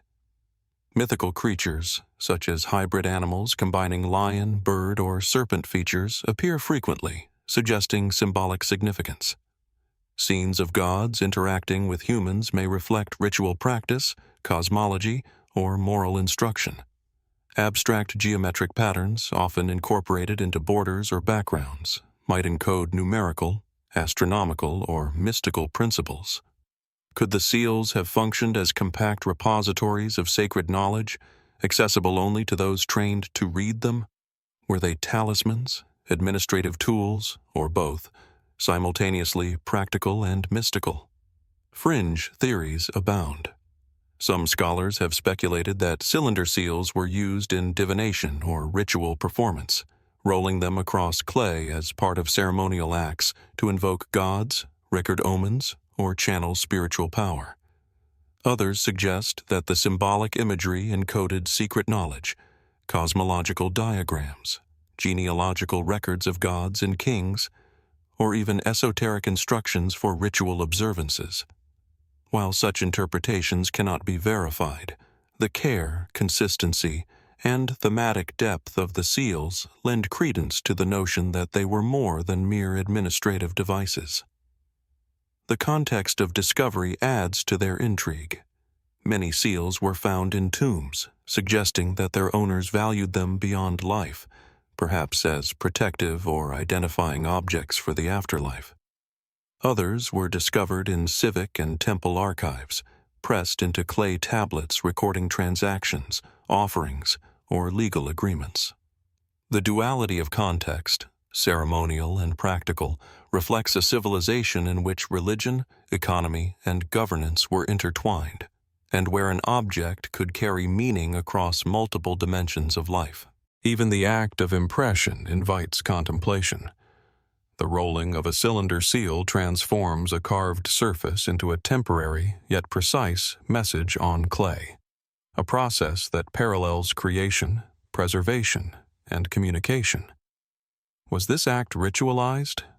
Did the Sumerians see the transfer of images from seal to clay as a symbolic bridging of human and divine, permanent and transient, tangible and conceptual? Each impression carries both authority and narrative, leaving a record of the individual and their place within the social and spiritual hierarchy. Comparisons with later civilizations highlight both continuity and mystery. Cylinder seals influenced Mesopotamian, Elamite, and even Indus Valley practices, yet the Sumerian examples remain unparalleled in their combination of artistry, narrative depth, and ritual resonance. How much knowledge about symbolism, mythology, and function has been lost? Are there motifs whose meaning was widely understood at the time but now escapes interpretation, leaving only aesthetic or technical appreciation? The seals also provide insight into Sumerian worldview and social structure. Depictions of gods, humans, and animals interacting reveal a cosmos understood as interconnected, hierarchical, and morally instructive. Did these tiny objects serve as mnemonic devices for priests or officials, encoding ethical, political, or religious norms? Could a single seal carry layered meanings, simultaneously asserting identity, conveying cosmology, and invoking divine favor? Yet many questions remain unresolved. The reasoning behind certain imagery, the selection of materials, and the regional variations among seals resist easy explanation. Did artisans imbue each cylinder with personal interpretation, or were they copying established iconographic templates? How much of the meaning was intended for human recognition, and how much was believed to hold spiritual or magical power? And perhaps most compellingly, what truths about Sumerian life, belief, and knowledge lie encoded in patterns and symbols we have yet to decipher? Even now, handling or observing a cylinder seal evokes the presence of the Sumerians who carved and used it. The object is intimate, tangible, and yet connected to society, ritual, and belief systems that extended far beyond the individual. Each curve, figure, and line is deliberate, a silent message transmitted across millennia, waiting for attentive eyes to discern both form and meaning. As we step away from these miniature masterpieces, one cannot help but wonder, what other secrets lie encoded within the images, materials, and impressions of Sumerian cylinder seals? What stories, knowledge, or beliefs are hidden in their tiny, intricate carvings, preserved through thousands of years of human history? And as we ponder these questions, we are reminded that Sumerian civilization, in all its artistry and ingenuity, continues to guard mysteries, complex, subtle, and tantalizingly elusive, inviting patient observation, careful interpretation, and endless curiosity. As the impressions of cylinder seals fade from our minds, leaving behind the tactile echoes of authority, ritual, and artistry, our attention shifts to one of Sumer's most puzzling and enigmatic documents, the Sumerian king list. Unlike temples, lyres, or administrative seals, this text stretches across time itself, blending history, legend, and myth into a sequence of rulers whose reigns challenge our understanding of chronology, longevity, and human possibility. Here, in carefully inscribed cuneiform on clay tablets, the Sumerians attempted to capture the flow of power and civilization, leaving behind a record that continues to intrigue, mystify, and confound scholars and enthusiasts alike. The Sumerian king list, assembled from multiple sources over centuries, records the names of kings, the cities they ruled, and the lengths of their reigns. At first glance, it appears to be a straightforward chronicle, an administrative effort to preserve political continuity. Yet from the very beginning, it challenges credibility. Some early kings are said to have ruled for tens of thousands of years. Figures like Ululim and Al-Algar are described as reigning for 28,800 and 36,000 years, respectively, blurring the line between historical record and mythic narrative. What purpose did such extraordinary numbers serve? Were they symbolic, expressing the magnitude of divine favor, or were they literal in the eyes of the Sumerians, reflecting a worldview in which time itself was measured differently? Excavations have revealed multiple versions of the king list, discovered in cities such as Nippur, Ur, and Larsa. Each version contains slight variations, additions, or omissions, suggesting a dynamic document that evolved over time. The text spans both pre- and post-flood dynasties, blending mythical antediluvian rulers with kings whose existence is corroborated by archaeological evidence. This juxtaposition raises fundamental questions about how the Sumerians conceived of history. Did they perceive a continuous human narrative, or did myth and reality coexist fluidly, with kings serving as vessels for both earthly governance and cosmic order? Mainstream interpretations view the king list as a political tool. By cataloging rulers in sequence, it reinforced legitimacy, linking contemporary kings to divine favor and ancestral authority. The inclusion of antediluvian kings, despite their implausible reigns, may have served to elevate subsequent rulers, framing their power as continuation of a sacred and eternal order. Yet, even within this pragmatic framework, mysteries endure. Why do some cities dominate the list at certain periods? What criteria determined which kings were recorded and which were omitted? And how did scribes reconcile oral traditions, political necessity, and mythological imagination when compiling these records? The king list also challenges historians with its numerical peculiarities. The reigns of early kings are often given in multiples of 60, a base unit reflecting Sumerian numerology. Later rulers' reigns become more realistic, yet still occasionally display oddities or discrepancies. Were these numbers symbolic, conveying cosmological or theological significance? Or do they hint at a lost system of chronology, one we struggle to interpret today? Could it be that the Sumerians recorded time differently, with concepts of years and decades functioning on a scale unfamiliar to modern understanding? Fringe theories have long surrounded the king list.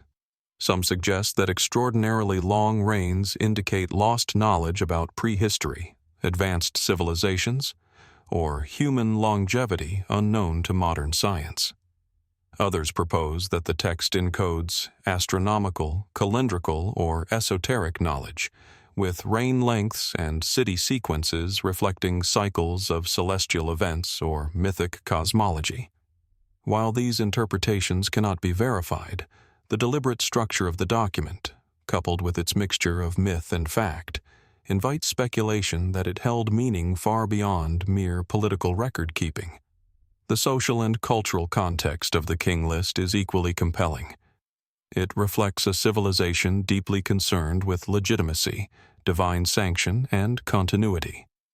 By linking rulers to cities, gods, and each other, the text reinforced hierarchical order, social cohesion, and religious belief. Kings were not merely administrators. They were intermediaries between gods and humans, stewards of civilization, and symbols of cosmic stability. Yet, how much of this worldview was aspirational?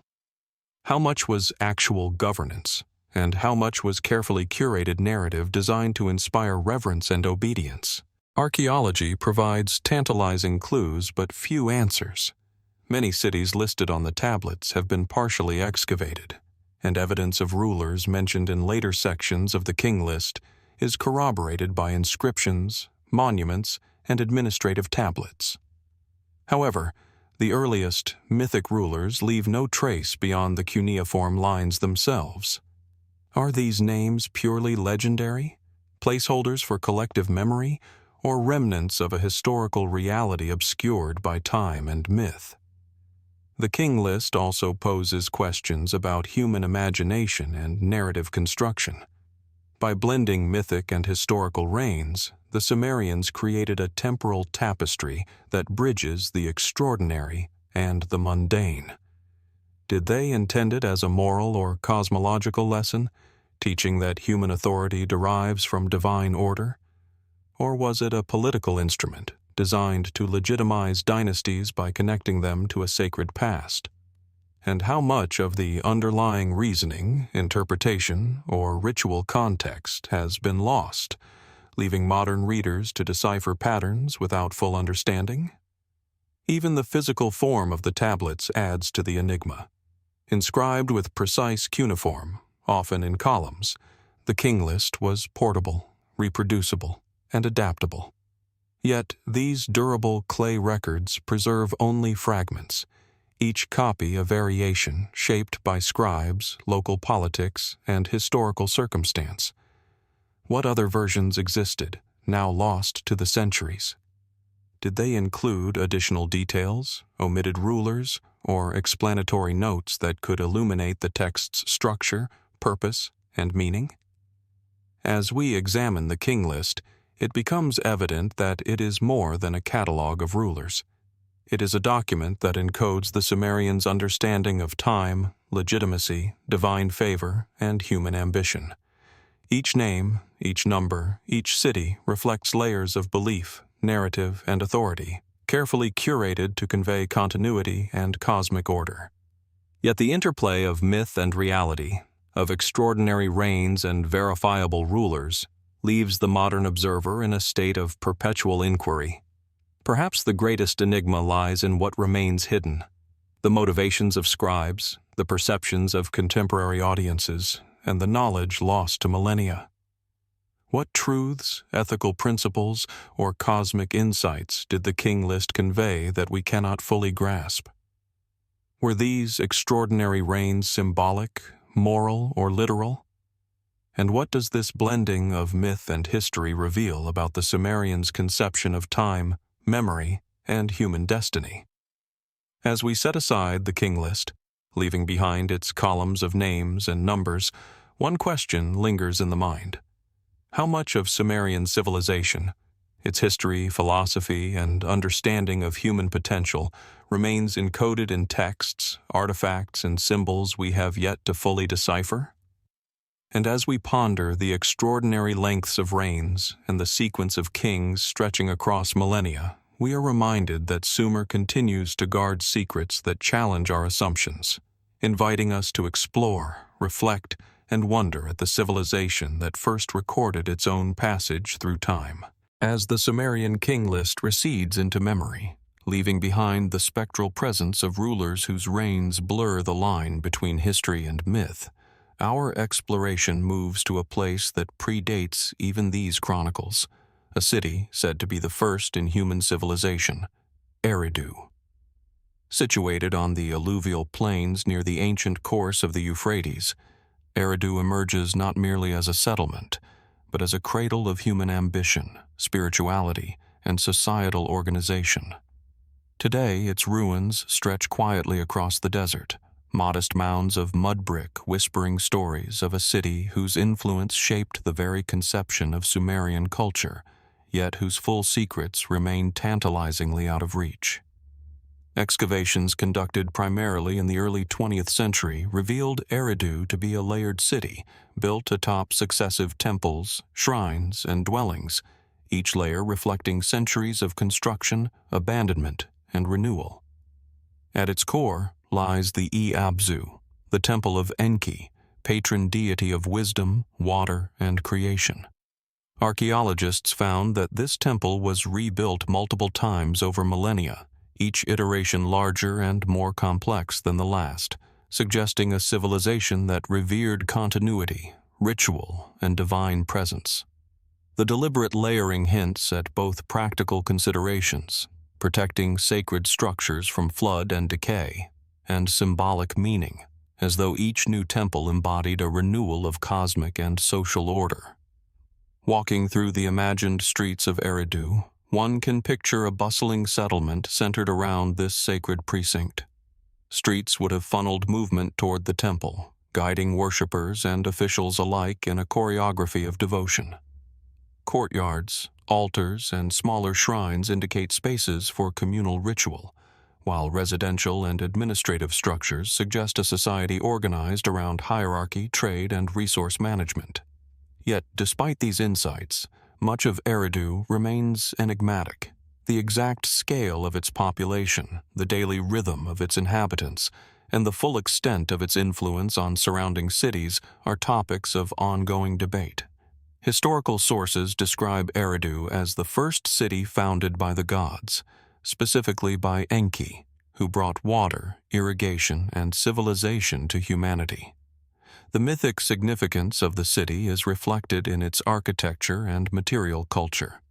Altars and ceremonial objects suggest rituals deeply entwined with water, fertility, and cosmic balance. The city's proximity to marshlands and canals would have reinforced Enki's association with life-giving waters, yet also posed practical challenges: flooding, soil salinity, and changing river courses, which the Sumerians evidently managed with sophisticated engineering. Could these early hydraulic systems represent a lost technological knowledge, now only partially reconstructed, that allowed Eridu to thrive for millennia in such a precarious environment? Artifacts uncovered in Eridu add further intrigue. Pottery, figurines, and tools indicate domestic life, trade, and ritual practice, while ceremonial objects, some exquisitely crafted from lapis lazuli, shells, and imported materials, suggest connections with distant regions. These items hint at a city that was not isolated, but cosmopolitan in scope, a hub of commerce, culture, and spiritual significance. Yet the symbolic content of certain artifacts remains enigmatic.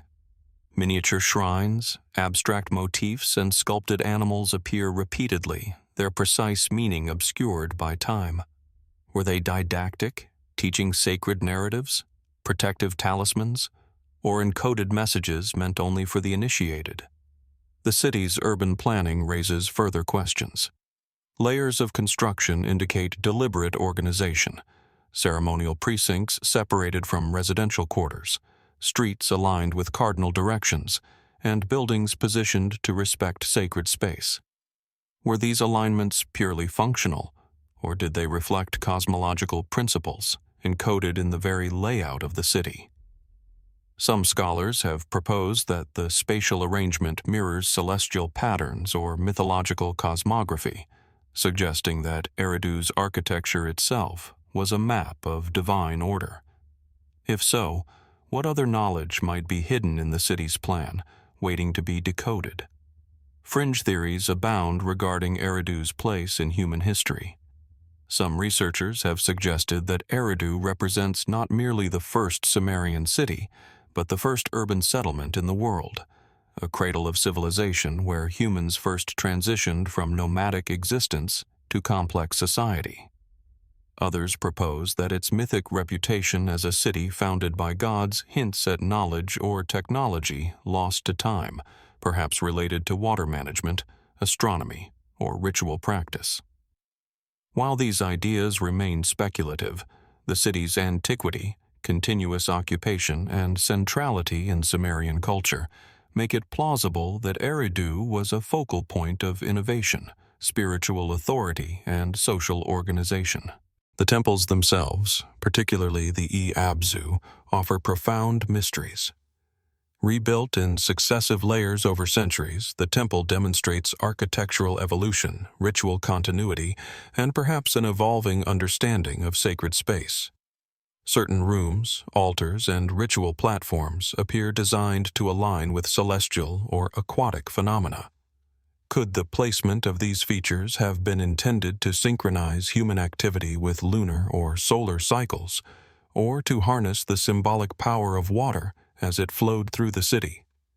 And what rituals, prayers, or ceremonies unfolded within these spaces, now lost to history, yet once vital to Sumerian conceptions of order, life, and the divine? Even the decline of Eridu adds to its enigma. Archaeological evidence suggests a gradual abandonment, with sacred structures eventually falling into ruin. Environmental changes, shifts in river courses, or political reorganization may have contributed, yet the reasons remain only partially understood. Did the loss of Eridu reflect broader societal shifts in southern Mesopotamia, or were there other hidden factors, ritual, political, or even catastrophic, that precipitated the city's decline? Artifacts from Eridu's cemeteries and residential areas offer further layers of mystery. Burials reveal complex social structures, with some graves accompanied by ceremonial objects, while others are modest, reflecting differing status or belief.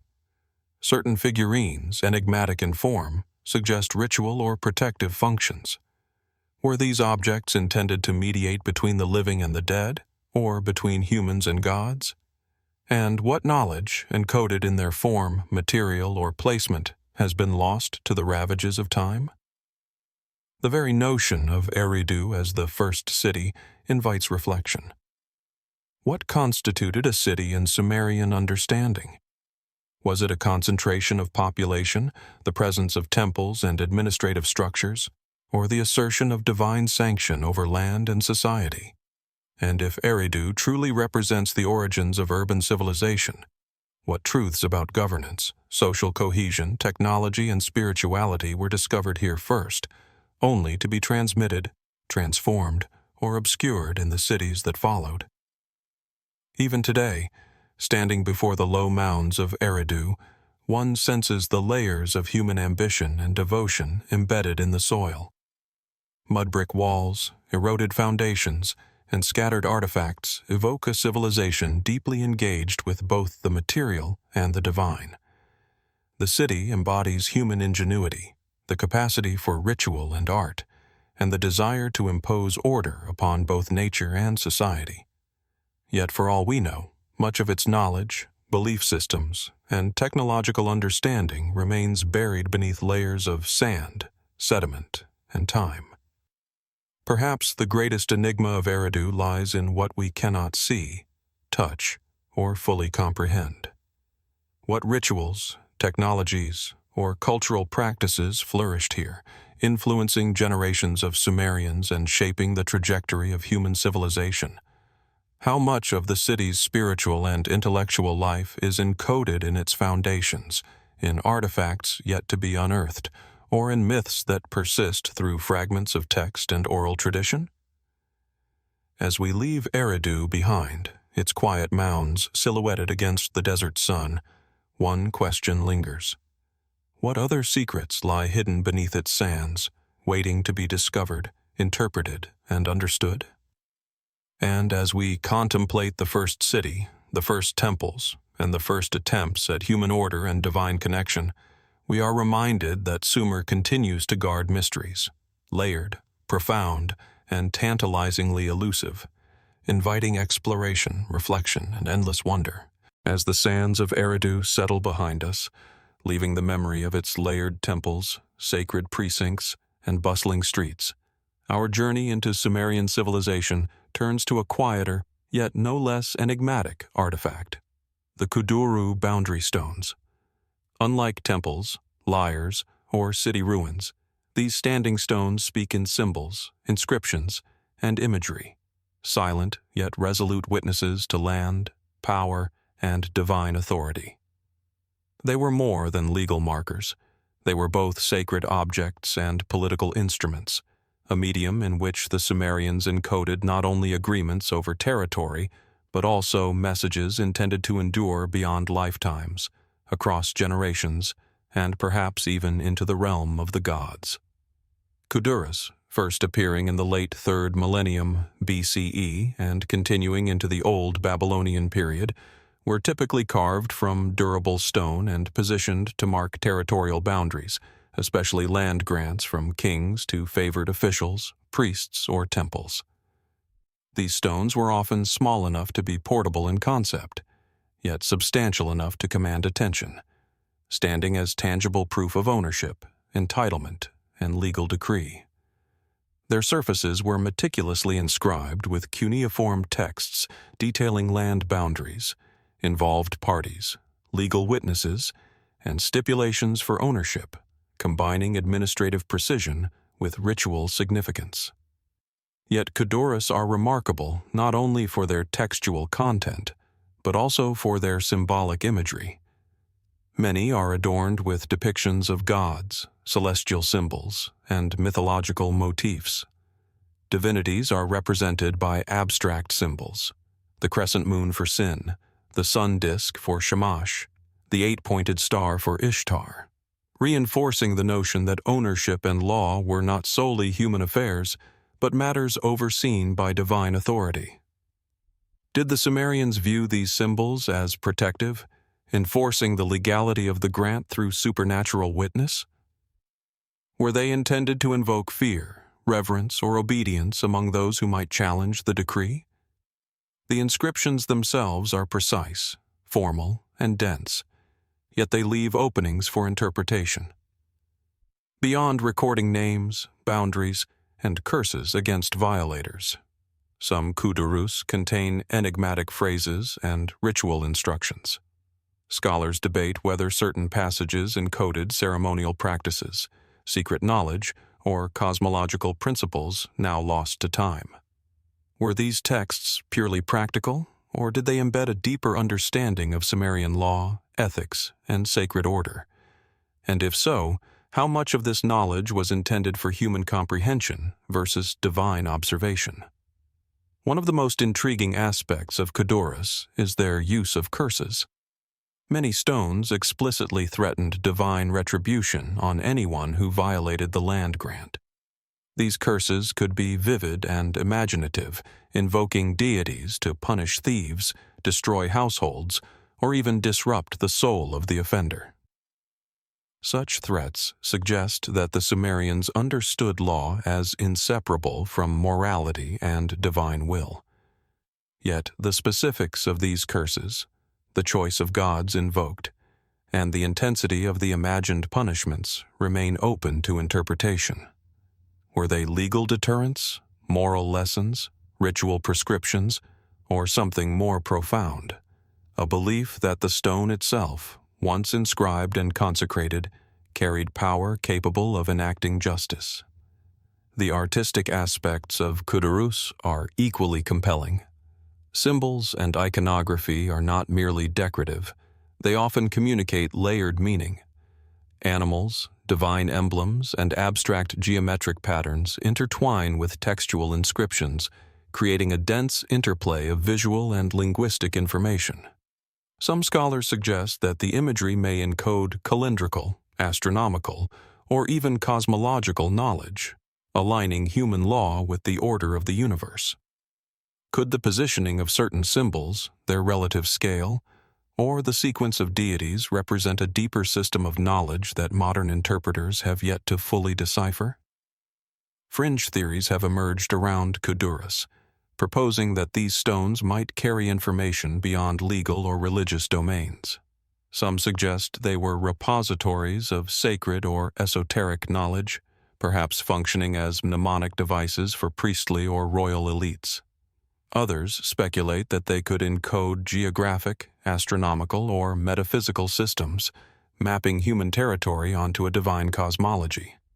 While evidence for such claims is limited, the precision, symbolism, and layered meaning of the stones invite speculation that their purpose extended beyond property demarcation. The physical context of Kudurrus further enhances their mystique. Many were found buried or positioned in temple precincts, suggesting that they were treated as sacred objects rather than mere markers. The act of burying a udurru may have served to protect the grant, consecrate the transaction, or symbolically connect the land and its owners to the underworld or divine realms. Were these stones merely legal instruments, or did they also function as ritual anchors, mediating the relationship between humans, gods, and the land? And how much of this function remains invisible to us, discernible only in the imagination of the Sumerians themselves?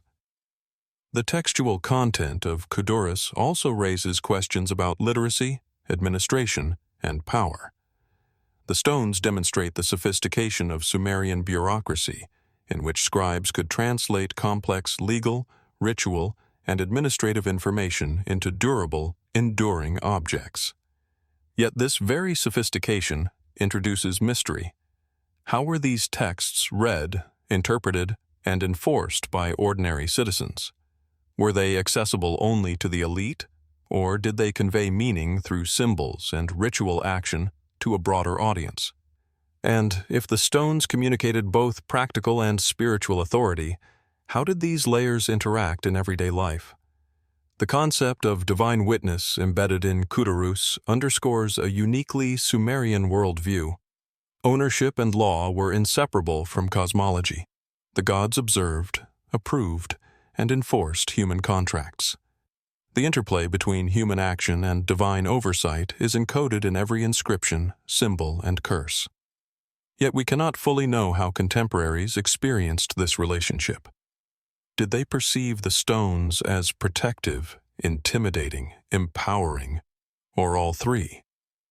Did the presence of a udurru in a household, temple, or boundary influence behavior, morality, or perception in ways that cannot be reconstructed today? Even the stone's survival invites contemplation.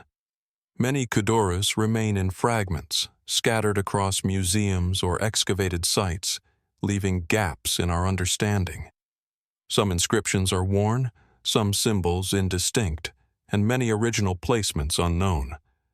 Were there more elaborate udurrus yet undiscovered, containing texts, symbols, or instructions that could radically shift our understanding? What knowledge, embedded in placement, sequence, or ritual context, is now irretrievably lost? The combination of artistry, language, and ritual encoded in Kudurrus embodies a civilization attuned to both the practical and the metaphysical.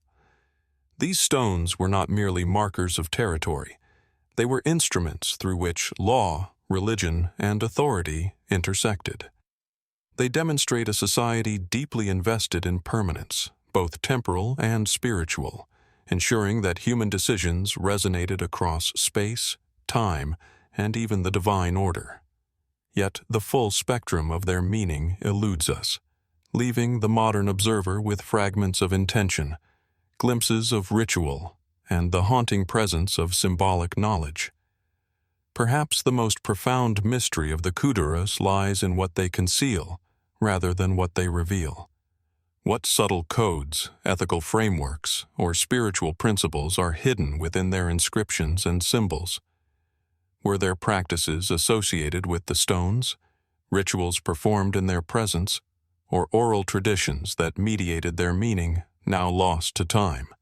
And beyond property and administration, what insights into Sumerian cosmology, governance, and human-divine interaction remain embedded in these silent monuments, waiting for discovery and interpretation?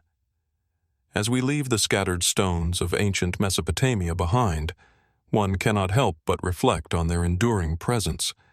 Standing quietly on a ruined temple platform or lying buried beneath centuries of soil, the Udurrus are a testament to human ingenuity, reverence, and the drive to encode authority and meaning into the material world.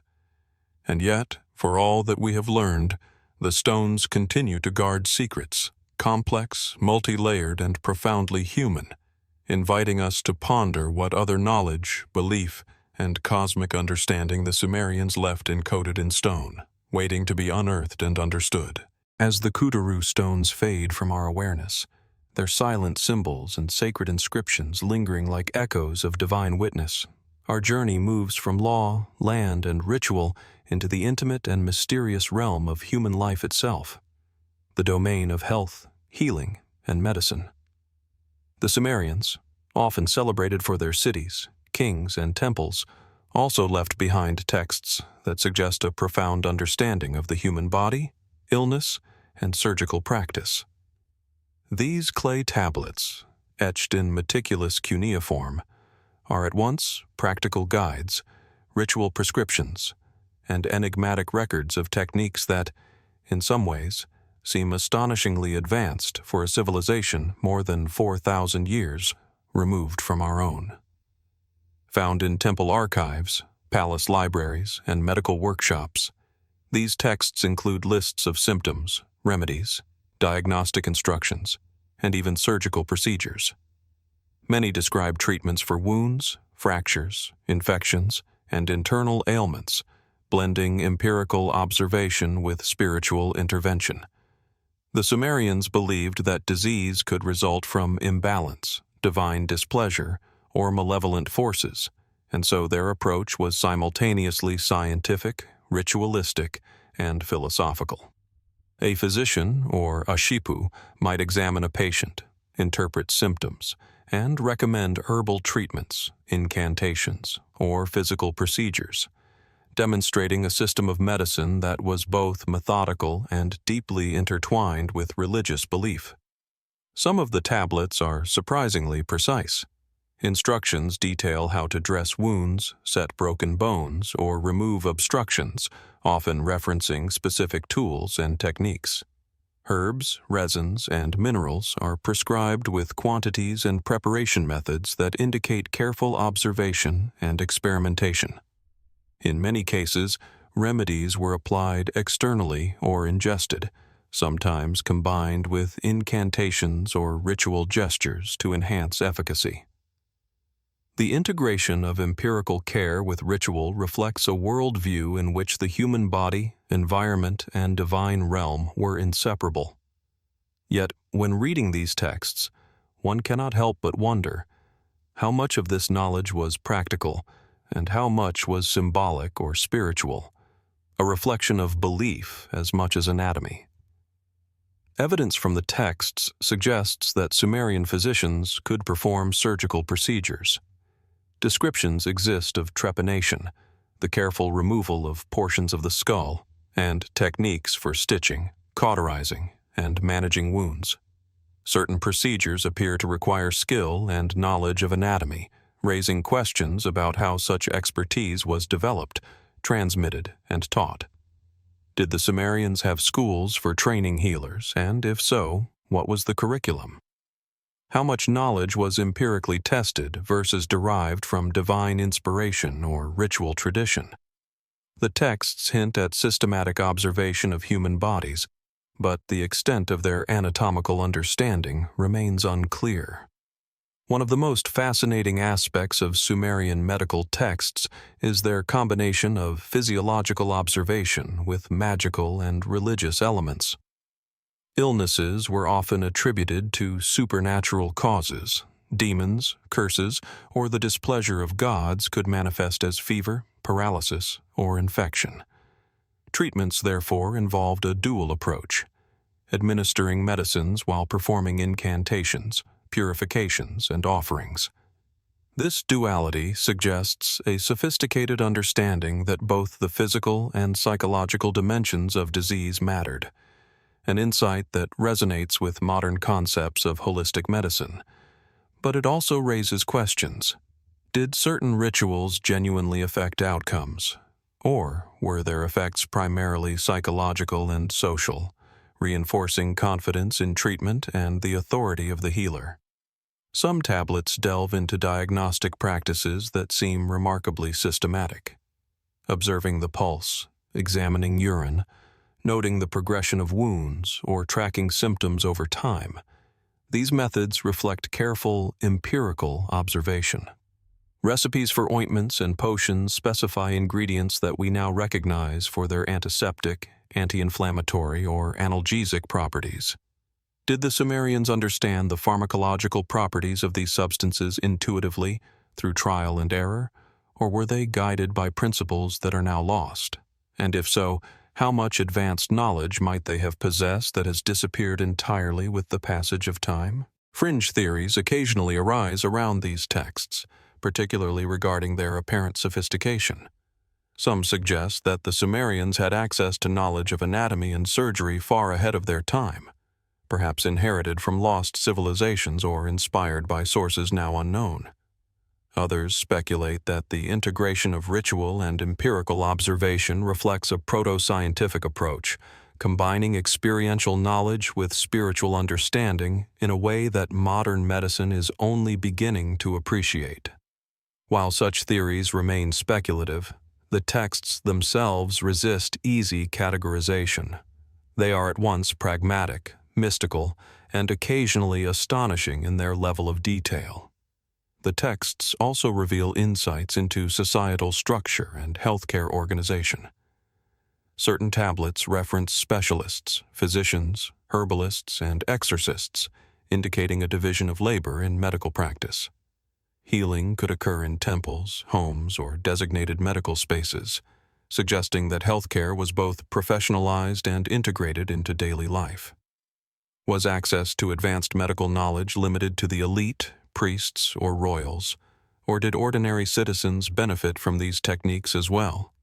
How did the transmission of knowledge occur? Through apprenticeship, memorization, or ritualized instruction? And what social or religious pressures shaped the methods and priorities of healing in a society deeply attuned to divine order? Archaeological context reinforces the mystery. Medical instruments have been found alongside cuneiform texts, hinting at practical applications. Small knives, probes, and bone tools may correspond to surgical instructions, while vessels and pestles suggest preparation of remedies. Yet, in many cases, the link between text and artifact remains speculative. How closely did the instructions match actual practice? Were these tools used routinely, ceremonially, or experimentally?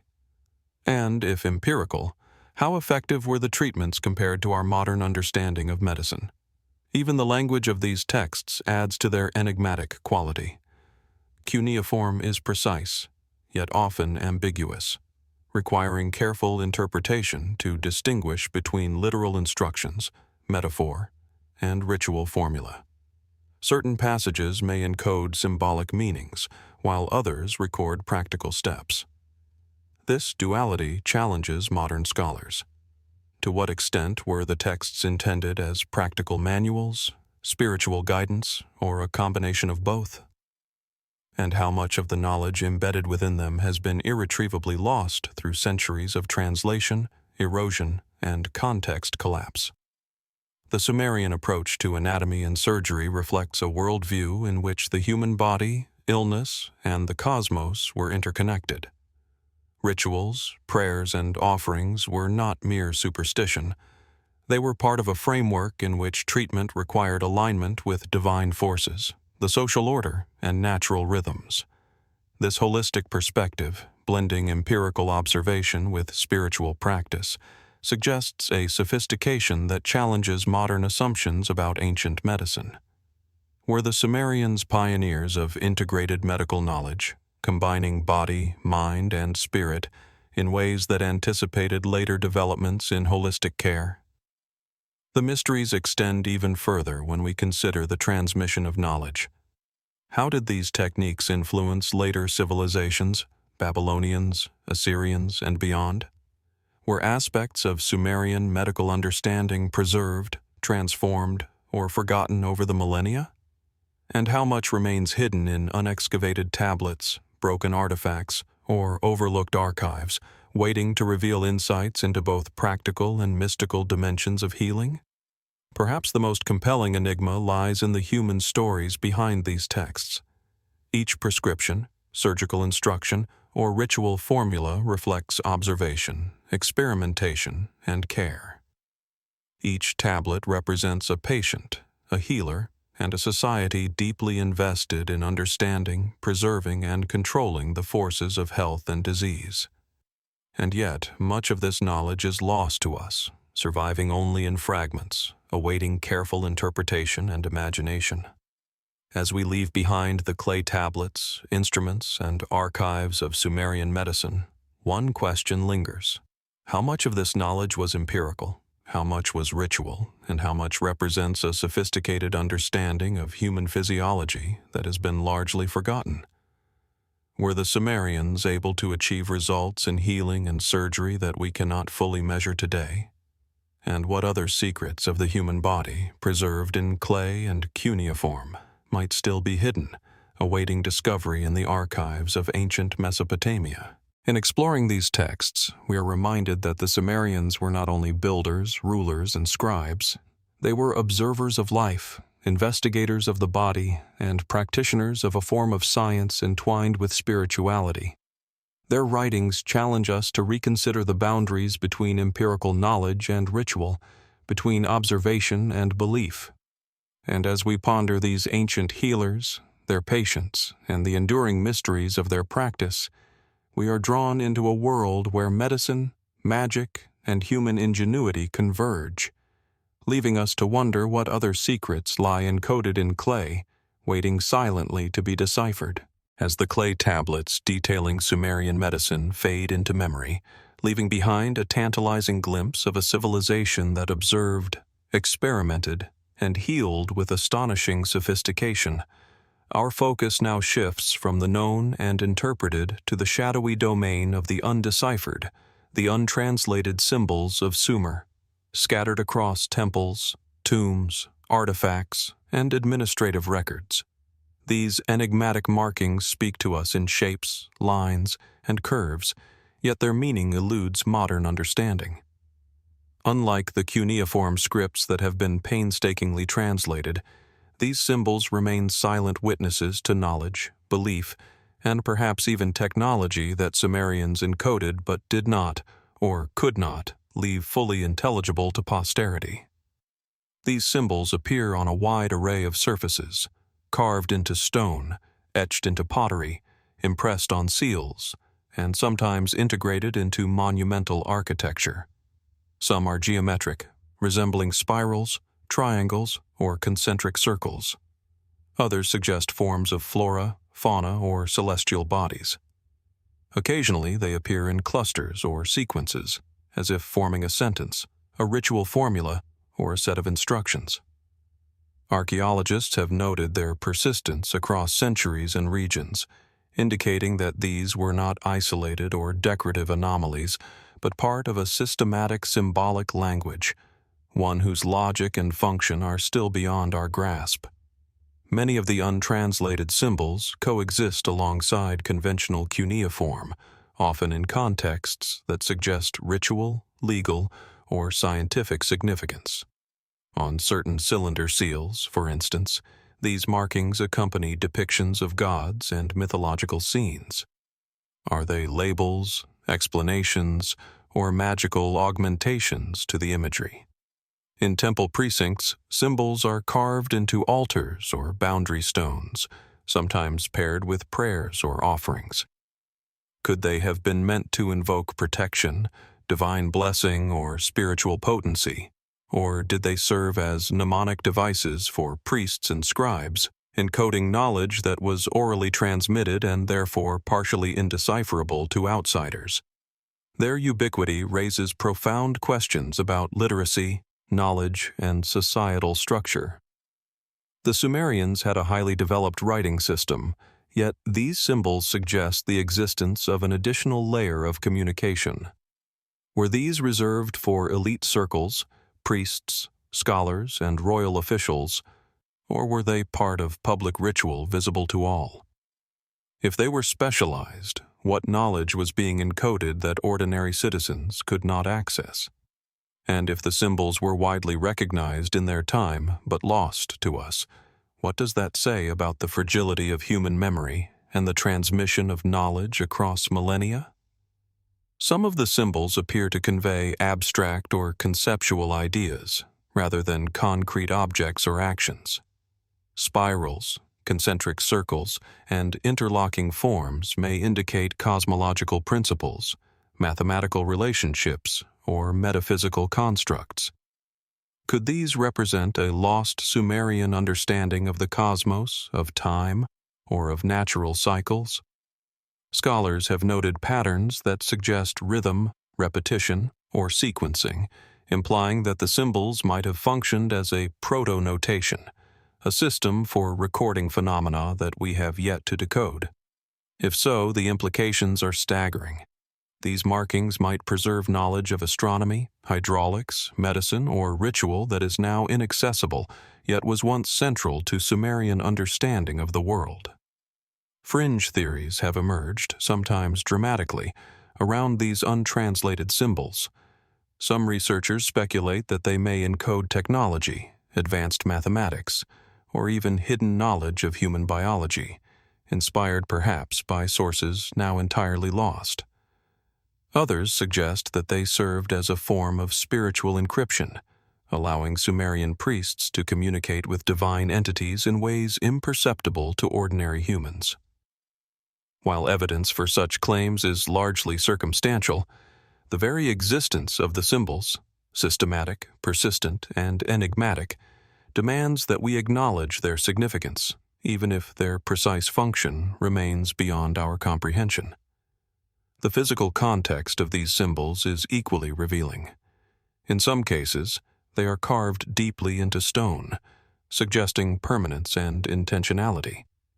In others, they are rendered lightly or in sequence on clay, implying temporary or iterative usage.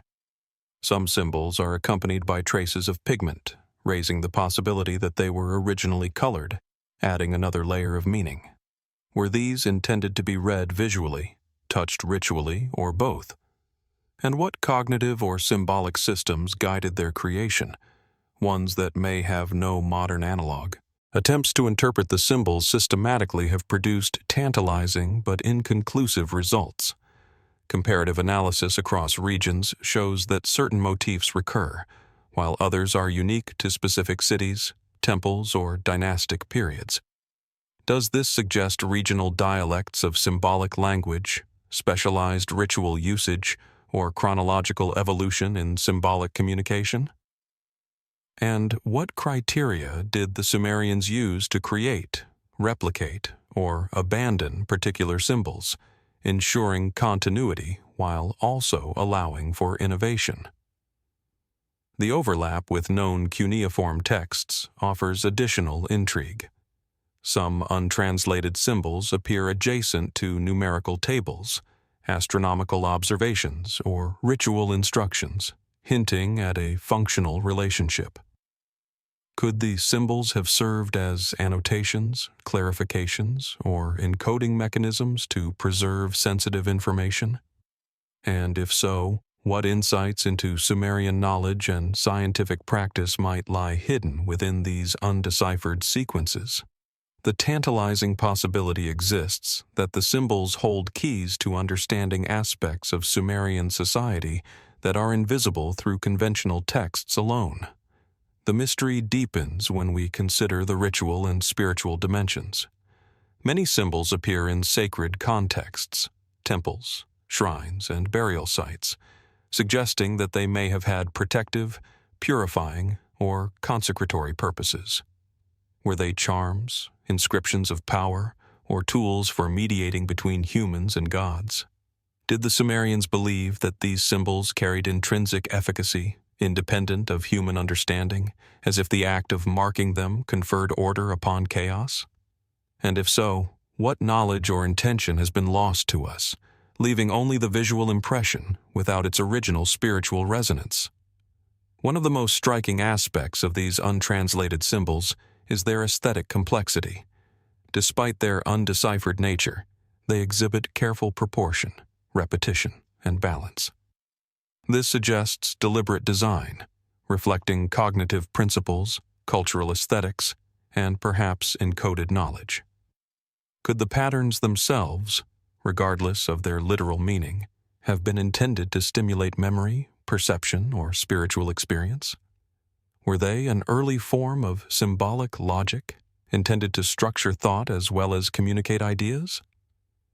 The persistence of these symbols through time and geography further emphasizes their importance.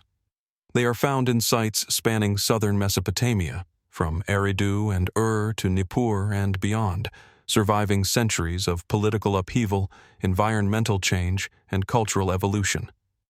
This endurance implies that they were more than decorative. They carried significance sufficient to warrant careful replication and preservation. What was this significance, and why did it matter so profoundly to those who created, maintained, and revered these symbols? Even the process of inscribing them remains mysterious. Some symbols are carved with extraordinary precision into stone, others impressed into soft clay with tools or stamps. The consistency of form suggests standardized methods or training, yet the absence of explicit explanatory texts leaves their use opaque. Were they taught through apprenticeship, ritual initiation, or oral tradition? And how much of the meaning depended upon cultural knowledge that, once lost, rendered the symbols indecipherable to future generations? The untranslated symbols also raise questions about the limits of modern scholarship. Despite decades of cuneiform study, these markings resist classification.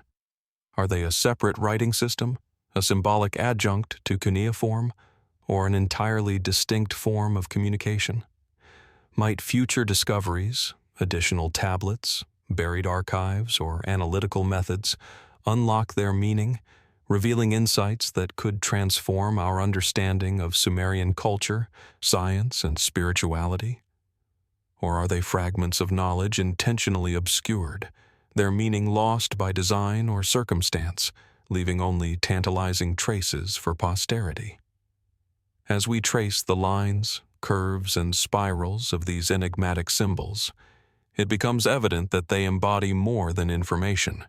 They are artifacts of cognition, belief, and memory. Each mark represents human intent, cultural significance, and perhaps even interaction with the divine. They are reminders that Sumerian civilization operated in dimensions of understanding that may not correspond neatly to modern categories of knowledge, science, or religion. And yet, their very existence challenges us to explore, speculate, and question what it means to communicate, to encode, and to preserve understanding across millennia. Perhaps the most profound aspect of these symbols is their capacity to inspire wonder and inquiry. They hint at knowledge, ideas, and practices that remain inaccessible, yet whose echoes persist in the tangible forms etched into stone and clay. What truths, cosmologies, or technological insights might they conceal? What rituals, methods, or wisdom were once transmitted through these marks, now forever silent? And what does their continued opacity teach us about the fragility of human memory and the persistence of mystery in a civilization that laid the foundations for much of human history? As we leave behind the untranslated symbols, their forms lingering in the mind like fragments of a dream, one question resonates more profoundly than any answer. What remains hidden in Sumerian culture, encoded in signs that defy translation, yet speak silently of knowledge, power, and belief. And as we ponder these ancient markings, we are reminded that the civilization that first wrote in cuneiform also left us whispers of thought and understanding beyond the reach of language, a mystery that continues to challenge, intrigue, and inspire. As we step away from the intricate, undeciphered symbols etched across temples, tombs, and artifacts, their silent whispers of knowledge still echoing in our minds, our attention turns to one of Sumer's most imposing and enduring monuments, the city walls of Uruk. Stretching across the plains of southern Mesopotamia, these walls are more than mere fortifications. They are monumental statements of human ambition, engineering, and societal organization. Today, the remains of these massive structures stand as solemn testimony to a civilization that sought not only protection, but also identity, authority, and perhaps even cosmic order, leaving mysteries that continue to baffle scholars and visitors alike. Uruk, one of the earliest known urban centers, flourished in the 4th millennium BCE, and its walls were central to its character and function. Constructed primarily of mud brick, these formidable barriers once encircled the city, defining both its physical boundaries and its social, political, and religious landscape. The scale of the walls is impressive even by modern standards. In some areas, they are estimated to have reached heights of nearly 10 meters, stretching for several kilometers around the urban center. Their width, sometimes exceeding 6 meters, suggests an understanding of both structural stability and defensive strategy. Yet despite centuries of study, many aspects of these walls remain enigmatic. The construction of the Uruk walls invites immediate questions. How did a civilization so ancient organize labor, resources, and technology to create such monumental structures? Evidence suggests that the walls were built in successive stages, with repairs and reinforcements added over generations. Were these constructions purely functional, intended to repel invaders and protect inhabitants, or did they serve additional symbolic purposes, markers of prestige, expressions of divine favor, or demonstrations of political power? The very act of encircling a city with massive walls conveys a message. This is a place of order, of civilization, and of authority, yet it also raises questions about the nature of threats perceived by its builders. Were these walls designed primarily to defend against human aggressors, natural forces, or something more conceptual, a manifestation of chaos and the unknown beyond the city gates? Archaeological studies reveal that the walls of Uruk were not simple, uniform barriers. Towers, gateways, and bastions punctuate the perimeter, hinting at strategic thought and advanced planning. Gateways, in particular, appear carefully designed, some adorned with religious or symbolic motifs. Were these entrances merely functional, or did they also serve ritual purposes, framing movement in and out of the city as a symbolic passage between the mundane and the sacred? The relationship between the walls and the city's temples and administrative centers further complicates the picture. Walls seem to not only protect, but also define the sacred geography of Uruk, delineating spaces of ritual, commerce, and governance. Beyond their physical and strategic dimensions, the walls raise deeper enigmas regarding urban planning and societal organization. The scale and complexity of construction suggest centralized authority and a sophisticated understanding of logistics. Massive amounts of mud brick, water, and labor were mobilized, implying organized leadership, possibly involving both secular and religious oversight. Who coordinated these efforts, and how was labor organized in a society without the bureaucratic infrastructure of later civilizations? Did the walls serve to unite a population under shared labor and purpose, or did they reinforce social hierarchies, with certain classes controlling construction and access, while others contributed labor under obligation? The Uruk walls also provoke speculation about their symbolic and cosmic significance.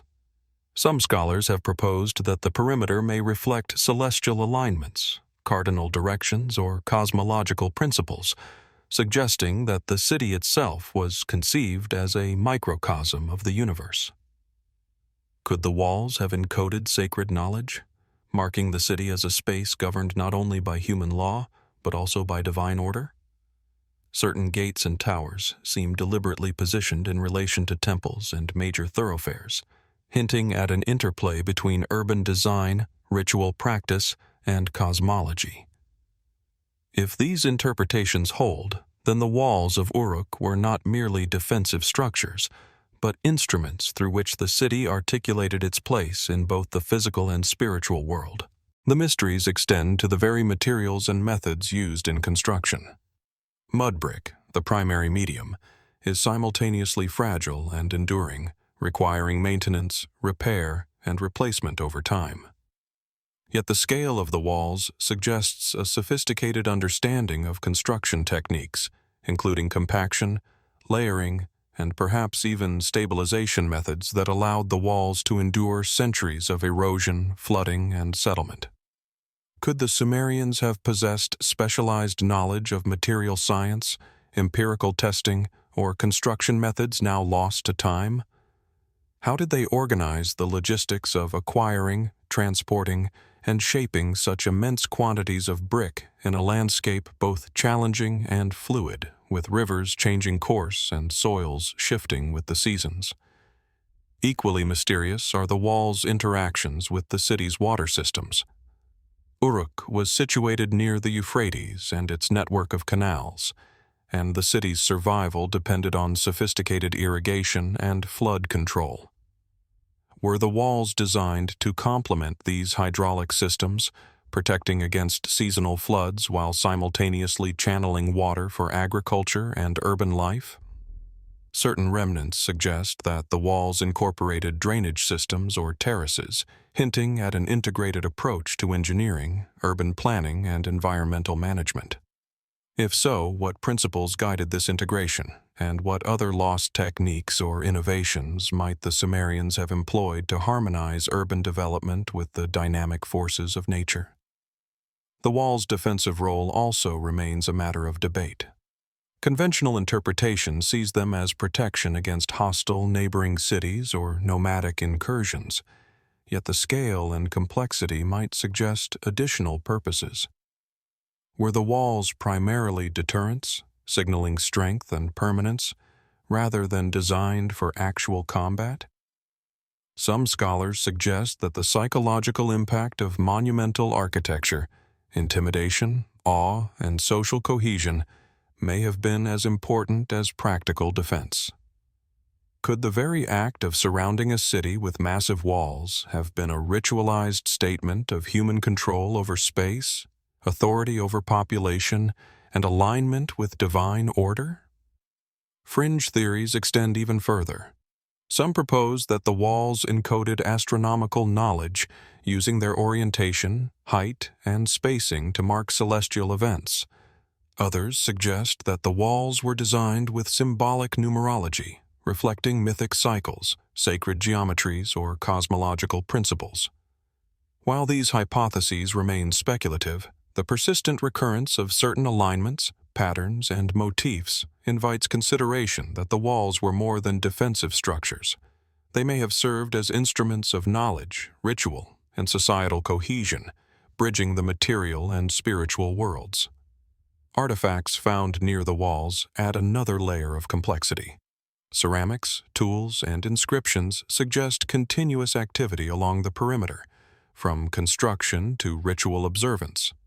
Certain tablets indicate land grants, civic responsibilities, or religious rites associated with the walls themselves. Were portions of the walls treated as sacred boundaries, sanctified by ritual to protect both inhabitants and the city's spiritual integrity? How much of the meaning of the walls lay in their physical presence, and how much in the rituals, texts, and symbolic practices surrounding them? Even the collapse and erosion of the walls over centuries remains a puzzle. Archaeological evidence points to reconstruction, repair, and occasional abandonment. Were these cycles purely practical, reflecting environmental pressures, political instability, or warfare? Or did they reflect broader societal or ritualized understandings of renewal, decay, and continuity? Could the very act of repairing or reinforcing a wall have been a ceremonial practice, connecting labor, community, and divine favor in ways that modern observation struggles to reconstruct? Perhaps the most profound mystery of the Uruk walls is their interplay with human imagination.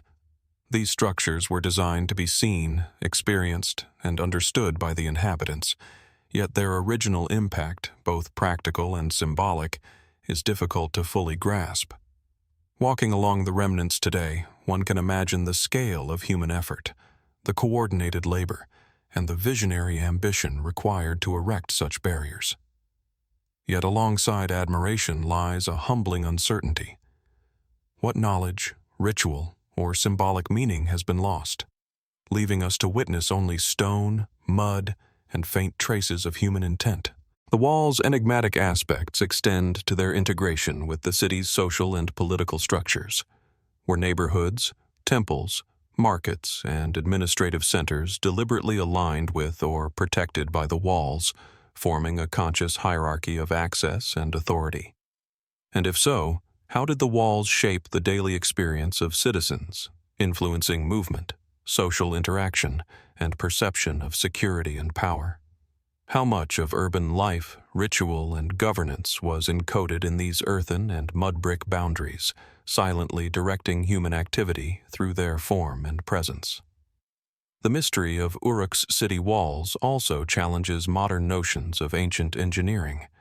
Without iron, steel, or concrete, the Sumerians created structures that could endure centuries, withstand seasonal flooding, and impose a psychological and physical presence over a sprawling population.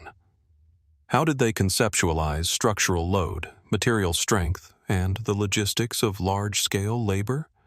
And what principles, empirical observations, or ritualized practices guided the construction and maintenance of these monumental defenses? Even the wall's relationship to warfare remains partly obscure. Did they see frequent military action, or were they primarily preventive, a deterrent reinforced by ritual and symbolic authority? Some excavations suggest evidence of damage, yet the overall preservation implies either remarkable maintenance or a relatively peaceful urban life, punctuated by occasional conflict. How did the walls influence Sumerian military strategy, diplomacy, and perception of security? And what lessons about human organization, risk management, and city planning are hidden within these ancient fortifications? The Uruk walls, towering in imagination if not entirely in physical preservation, remain a powerful symbol of human ambition, ingenuity, and mystery. They encapsulate the Sumerian drive to organize space, protect society, and communicate authority across both the material and spiritual dimensions of life. Yet, for all their scale, sophistication, and endurance, they continue to conceal secrets, technological methods, ritual significance, symbolic logic, and social structures that are only partially understood today. As we leave the remnants of Uruk's walls behind, their shadows stretching across the plains and desert, one cannot help but ponder the questions they raise. What knowledge, observation, or ritual significance was embedded in their very construction?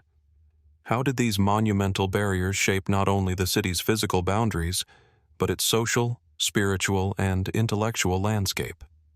And what further insights into Sumerian civilization, engineering, and worldview remain hidden, buried under centuries of sand, sediment, and human imagination, waiting for discovery, interpretation, and understanding?